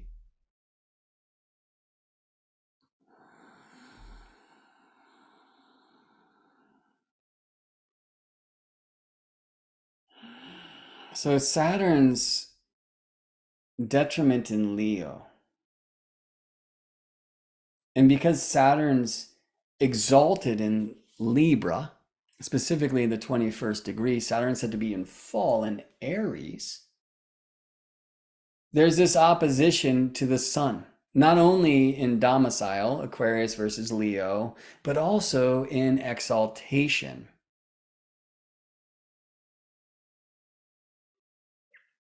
Libra, Saturn versus Aries, Sun. Let's retrograde back to Jupiter. Jupiter's signs, Sagittarius and Pisces, opposite Mercury's, Gemini and Virgo, respectively. But Jupiter's exaltation, Cancer, opposite Mars's exaltation of Capricorn. Whereas with Saturn, right, we see opposite the signs of the Sun, Leo, and the Moon, Cancer, and Saturn's signs of rulership being Aquarius and Capricorn, respectively, there. But Saturn also takes that kind of opposition from the Sun further into the realms of the exaltation, too. Exalted in Libra, and specifically in the 21st degree, Sun in Aries. The Aries exaltation of the sun, the 19th degree, for Saturn, the 21st degree. That whole thing is quite a trip. It's a little bit different, by the way, in the Vedic system. And in the Vedic system, well, for many, I should say Jyotish, the degrees of fall are not opposite the degrees of exaltation. For most Western practitioners, they are. That will be a fun thing to explore and kind of research together. But we do see this interesting, like, opposition of the sun. And, if you go northern hemisphere in the hottest month of Leo and the coldest month of Aquarius, now you get to reverse that in the southern hemisphere anyway.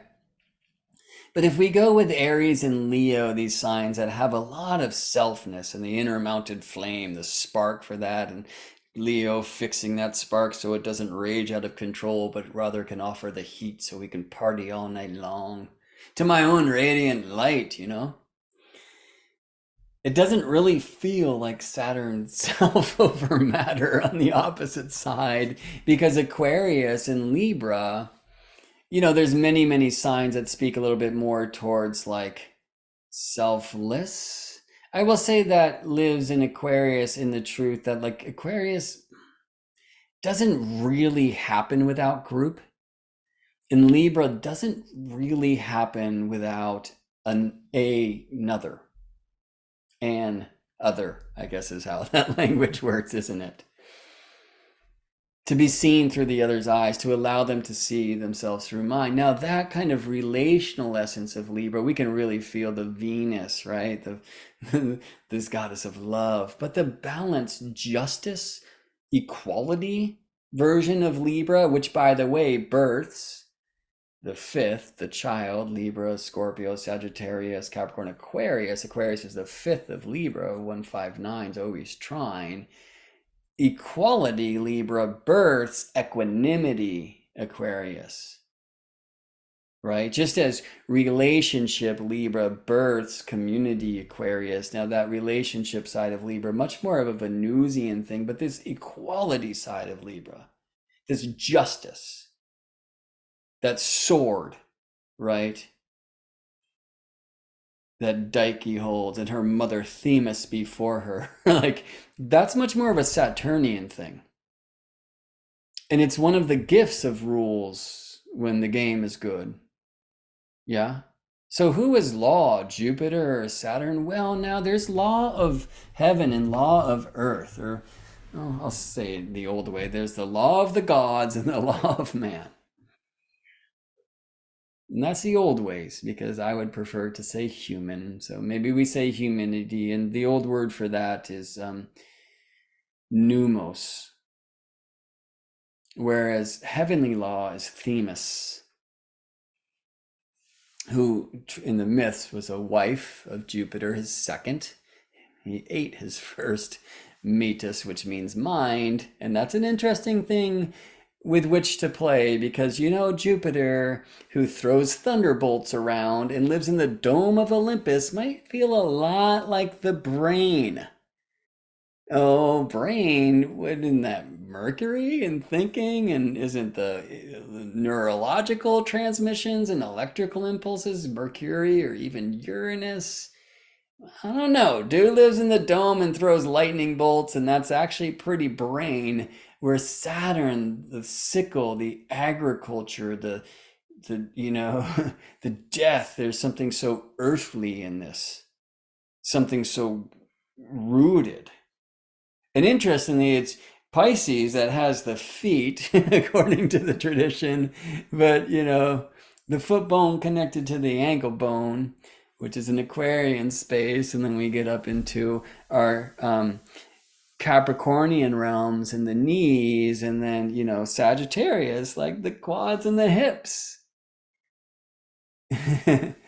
But Jupiter's feet brings us closest to Earth. Oh, the mysteries and how they so wonderfully contradict.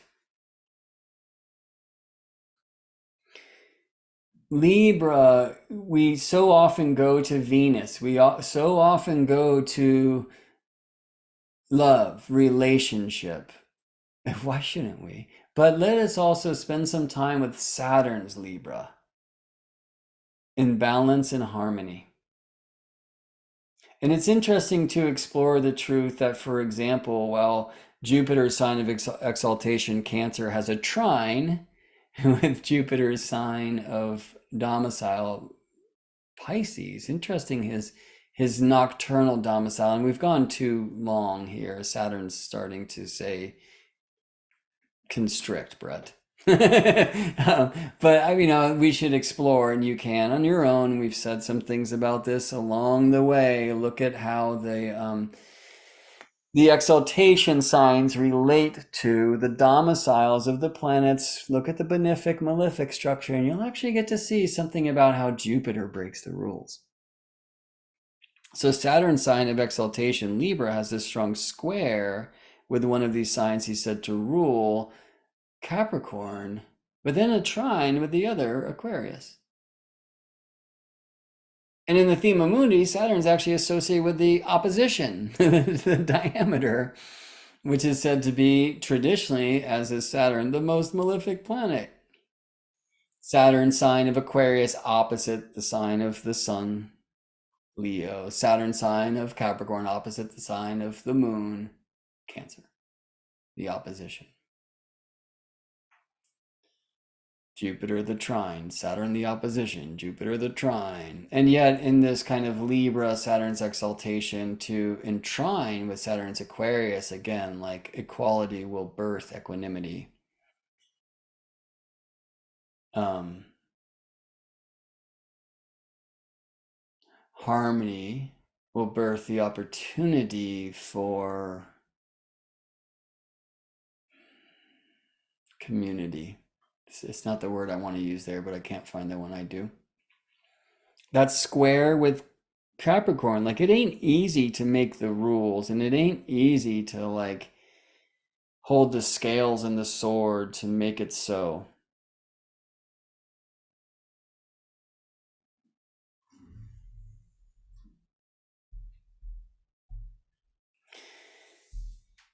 You know, you've heard this term, I'm sure, that Jupiter is the greater benefic and Venus is the lesser benefic, and that Saturn is the greater malefic and Mars is the lesser malefic. It is probably a result of losing sect.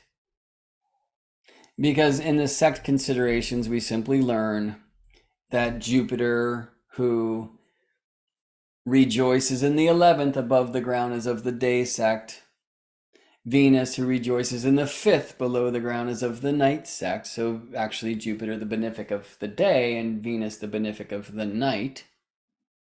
Mars, who rejoices in the 6th down below the horizon, the malefic of the night. And interestingly, therefore, more applied is the malefic contrary to the day. Saturn is the malefic contrary to the night, for Saturn is on the day team. And that's the strange one, right? That Mars in hot and dry, fiery nature would rejoice in the 6th below the ground. That Saturn, cold and dry, earthly nature, cold, would rejoice in the 12th above the ground, right? So I've shared with you one of my favorite transmissions of this from my friend Jason Hawley. It was great. Hopefully you're familiar with Jason's work. That when you look at the primary motion, the sun's setting into the 6th, and there's Mars and illness and whatnot, but Mars also kind of protecting, sword drawn, the goddess and the nature of the night, Venus in the 5th of passion, and Moon in the 3rd of the goddess in this realm of the dreams and the art and the poetries, making love. And that's Saturn rejoicing in the 12th. And Jason's thing, and I love this so much, is that, well, that's where, the sun rises and Saturn's like, hey, leave all that dream shit. Oh, wait, I forgot to do that constriction. But that was the right place. Leave all that dreamy shit down there. Up here, get to work. We see ya. And you clock in. Clock. Oh, that's a Saturn thing. So Saturn rejoicing in the 12th, there's something about that hardship there. Now, we do hear the 12th traditionally associated with prisons and, hidden enemies and some really challenging things, and said to be the place of bad daimon, or bad spirit. And again, like, that can lead to really bad astrology if we don't wield that well. There's something in Saturn's rejoicing in the 12th which I love so much, and it's the idea that in a place which has no up or down, left or right, maybe even in or out, it's a place that's beyond the veil. Saturn's like this compass that you can bring into a place with no directions. And I know you've heard me say this before, but there's this great book. I love this book. It's a very Saturnian, actually, tale. Ender's Game by Orson Scott Card. And yeah, they made a movie and it was okay, but the book is great. And Ender himself, like a kind of child prodigy, right? This is a book about all these very intelligent children and innocent children. Anyway, that Ender is like one of these very young kids in kind of space military training. And he is the first to come up with this genius truth that is, they're in this kind of exercise room playing laser tag for them, so to speak. That for his team, he says, okay, that way's up. They're like, what do you mean? Because they're in, 0G and there's no up or down, there's no left or right. He's like, we can't communicate to one another unless we define a reality. I've shared with you how the hexahedron, the cube, was associated with the element of earth. And one of the reasons we can see this is very solid, but also the 7 directions are expressed, which are the center, you, the first, and the 7th. The left and right, or maybe I'll say the east and west, the north and south, the above and the below. Right, so the 6 directions in the center, which is you. The art of the chart starts in the heart. And so there's something very cube in Saturn, very earth in Saturn. There's some gift, perhaps, of bringing that kind of awareness into the place where there's no directions and it's just madness, you know? And for me, this is a benefic opportunity to journey with the beautiful truth that Saturn has resonance with the 12th. Saturn, who lives above the horizon in the rejoicing picture, the 12th, of course, the place above the horizon, is said to be of the day team. Saturn is said to be the first lord of the air signs. So in a daytime chart, Saturn said to be the primary triplicity lord of the air. And then it's Mercury, and then it's Jupiter, right? So Jupiter's above. The fire goes sun by day, Jupiter by night, Saturn cooperating, right? Because fire, diurnal above. The air goes Saturn by day, Mercury by night, interestingly. And then Jupiter is the third triplicity lord, or the cooperating triplicity lord. So of these rules of sect, Saturn said to prefer a diurnal sign, an air or a fire sign, we would call that, right? And said to prefer to be above the horizon when the sun is above the horizon, or below the horizon when the sun is below the horizon, but especially above the horizon because these day sect planets, who are Jupiter and Saturn, and sometimes Mercury, depending on if Mercury is a morning star or evening star at the time of the nativity, right? That the day planets want to be on the same side of the horizon as the sun, and they want it to be daytime, but that means they can't be seen.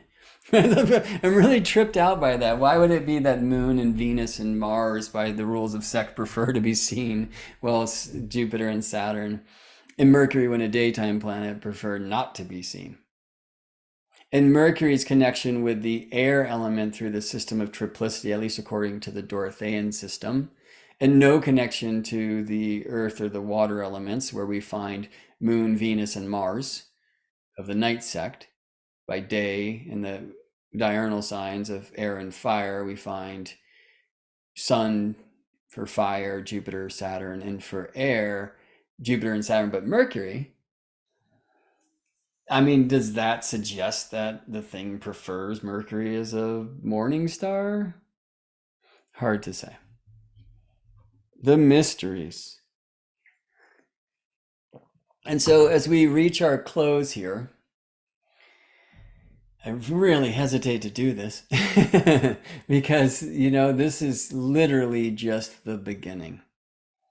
And there have been so much information, so many classes, right? You will have access to these to go return and review. At some point, I will retrograde back and probably recreate all of these. I would love to make these transmissions in some ways shorter, but I also think like tending towards the ADD nature of the modern mind is not necessarily the best soil for the seeds of astrology. Anyway, I would love to hear how you feel about this.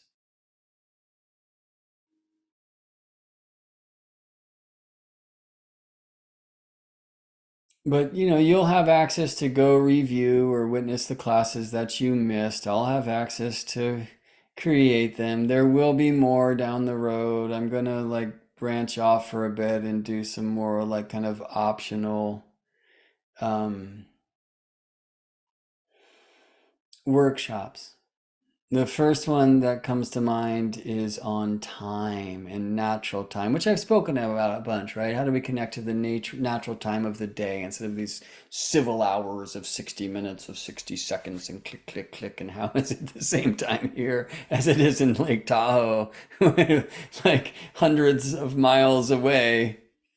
Well, at least 100 plus. Where the sun rises much earlier than it does where I live. How can we have the same time on our clock, right? So how do we return to natural time by the day? How do we return to natural time by the year? Which we do, by the way, just by following the sun through the houses, especially quadrant houses, by following the sun through the signs.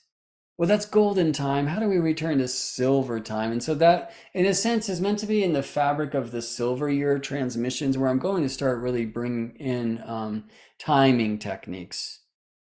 Yes, transits and progressions, solar arc directions, going back to old school primary directions, profections, ephesis, fideria, and these kinds of things, right? How do we work with clients and with ourselves in the unfoldment of the soul according to these wonderful timing techniques? How much of that is in nature? How much of it is somewhere in the fabric of nature that exists below the reach of my eyes? Or how much of it is just symbolic language? Because, yes, well, I love to say, astrology is the poetic breath of nature, and the flying hawk confirms there is something here which is very symbol based too, and that is a beautiful thing.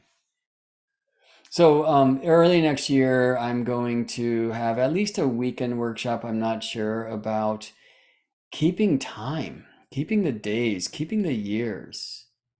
And we'll look through the lenses of gold and silver and the celestial mist of star time as well.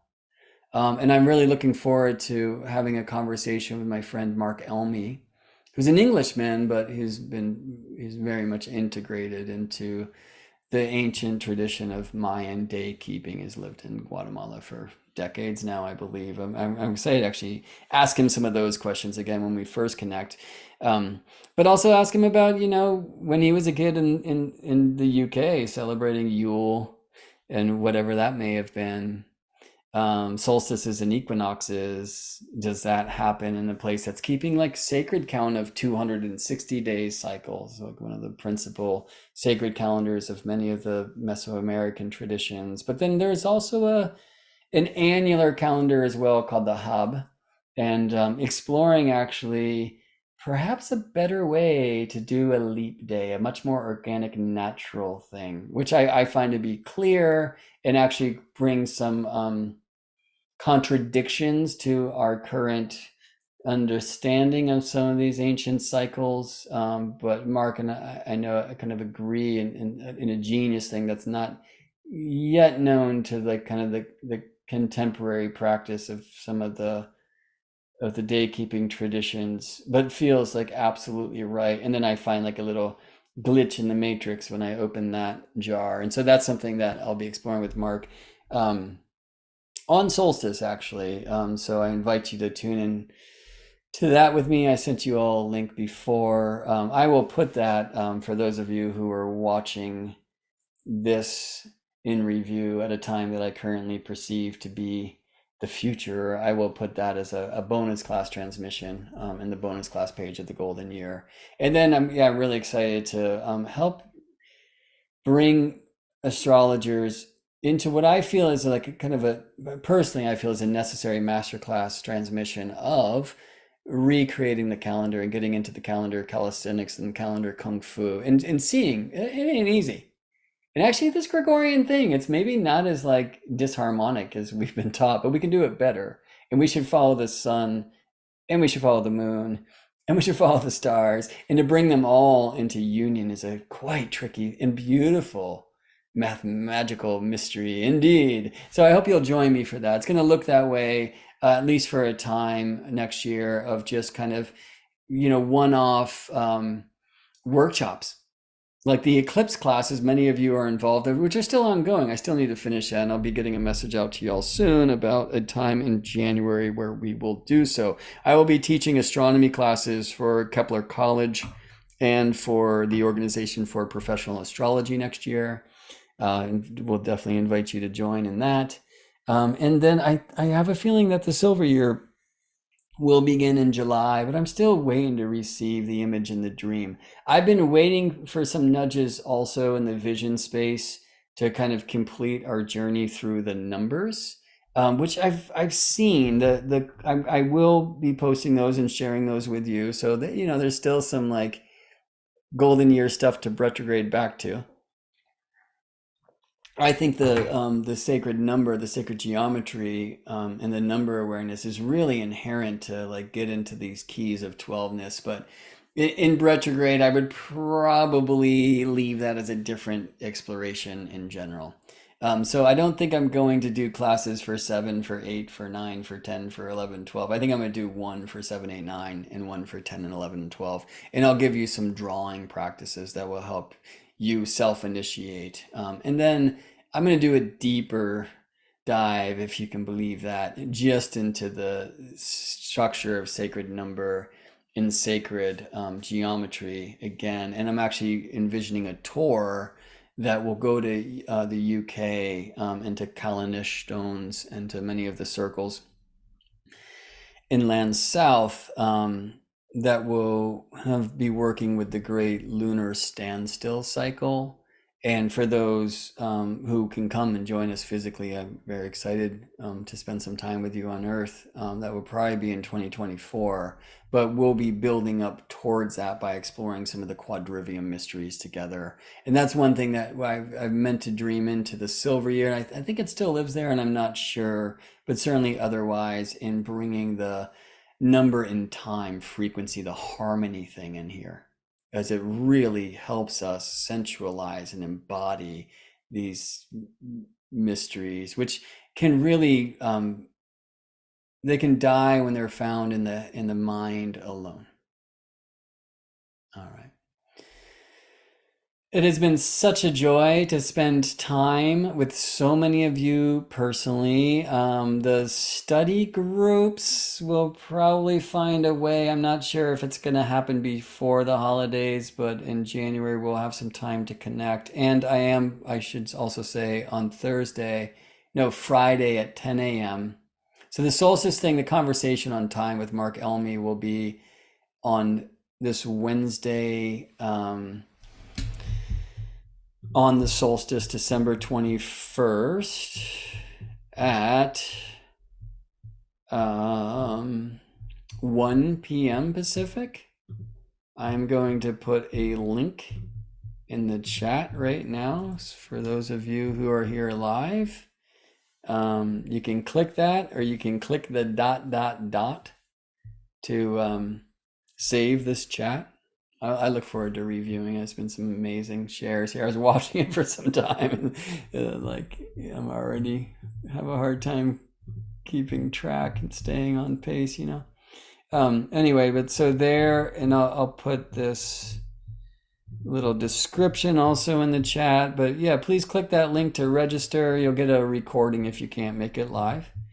And then on Friday, December 23rd, at 10 a.m. Pacific, I'm going to do a new moon, the second Capricorn new moon of the Pope's year, called 2022 ceremony. We'll listen to Eric's song. I'll get into the notes that I sent Eric for that soul song for that moon. We'll talk a bit about the solstice as well. And we're going to have some guest musicians. I just got confirmation from one, and I'm waiting to hear from a couple others. So that'll be a wonderful thing. I just put the registration link for that one in there as well. I'd love to have you there. I'll be posting a recording if you can't make it live. Please register and let us know that you into it. And a couple other things. One, I think many of you know that I'm the president for the local chapter of NCGR here in the San Francisco Bay Area. And I'm just going to put a link to our website there. But we have a different presenter every month. And then we have a community discussion group every month. I would love for some of y'all to come to the community discussions. They're always first Fridays at 3:30 p.m. Pacific. So the first Friday of every month at 3:30 p.m. Pacific. And instead of a guest presenter, in the month of January. We on Saturday, January 21st, from 1 to 5 p.m. Pacific. I'm just realizing the website needs to get updated to that 4 hours versus a 3 hours. We're going to have a Astrology of 2023 transmission by the NCGR board. Some of us, not all of us, because we have two new members, two of you here, Winter and Kevin, who joined the board. We're so stoked about that. But you will hear from me and from Steve Pincus and from Michelle Dench and from Greg Nell and from Karen LaPuma about the Astrology of 2023. Karen will lead us through some tarot drawings and whatnot as well. So that's going to be a great one. It's free to register. You can also get raffle tickets there, though, to help us out and to perhaps win a reading with one of the five of us, too. So I just put that link in the chat, too. Would love to have you there. And then before that, actually, this Tuesday on December 20th, I'm going to be part of a 3-day Year of Astrology, or 2023 in Astrology transmission with EA Zoom videos, for whom I've done some presentations in the past. It's been a while, but they're doing a 3-day thing. I think it's the 19th, 20th, and 21st. The jam on the 20th, and I'll be a part, I think, of a 5 astrologer panel. Will be beginning at 11 a.m. Pacific. I don't have a link for that. You can find EA Zoom video at Facebook and YouTube. I think they'll be broadcasting it live. I'm not sure where. But would love to see you there if you want to come through. I've decided to focus my time not only on reflecting whatever everyone else is sharing, but in looking at the Jupiter-Saturn so-called minor aspects of this year of 2023, because since their conjunction in 2020, it's cool to see them, how far they are in the sky. I hope you've been doing this with Jupiter and Saturn, and they will, this year, they will novile, which is 40 degrees, semi-sextile, 45, septile, about 51 and change. They will sextile, 60 degrees, and then they will quintile, 72 degrees. And I'm excited to go explore that. When has it happened before? Is there any historic resonance? Frankly, I don't have the time to get into it too factually. It's going to be much theory, but I think I'm going to explore in John Lennon's life, given that he was born during a Jupiter-Saturn conjunction and died 2 Jupiter-Saturn conjunctions later when he was 40. I want to see if some of these so-called minor aspects of novile, semi-sextile, septile, quintile, binovile, sesquiquadrate, these other things, the undeciles of Jupiter and Saturn, like, seem to express themselves in John Lennon's wild life, right? Like, did the Beatles come together? Did his mother Julia die? Was there the divorce and finding Yoko, like, his death, things like that. So I'm excited to dig into that. And that's one thing that I will be sharing kind of in theory this Tuesday with EA Zoom video, and more researched expression in January, later January, with the NCGR San Francisco board. So I hope you'll join for those things. I'll let you know. Hopefully you're not only on the School of Earthstrology list, but also on my personal list. If you're not sure, just go over to GeminiBrett.com, and right on the homepage, you can sign up for my mailing list. If you're already on it, you won't go on it twice or anything. I don't mail often. Trying to make it count when I do. So I'll be sending out something soon about all of these things, and I hope to see you there live or at another time. So finally, whether it's a individual reading, an individual class like this, or a year-long journey as it has been, my prayer before these things begin, our heart before chart. And may the wisdom of these beautiful beings speak through me. So friends, I hope you have heard, and I know I have, whispers of your wisdom stitched into my weird words. And on the way out, may this have confirmed what you have always known. May it have opened new windows of contemplation, practice, and play. and in true Gemini fashion, may it have brought more questions than answers. From my heart to yours, thank you for drinking Astrolo tea with me. Love and planets to you, friends. I will see you in space.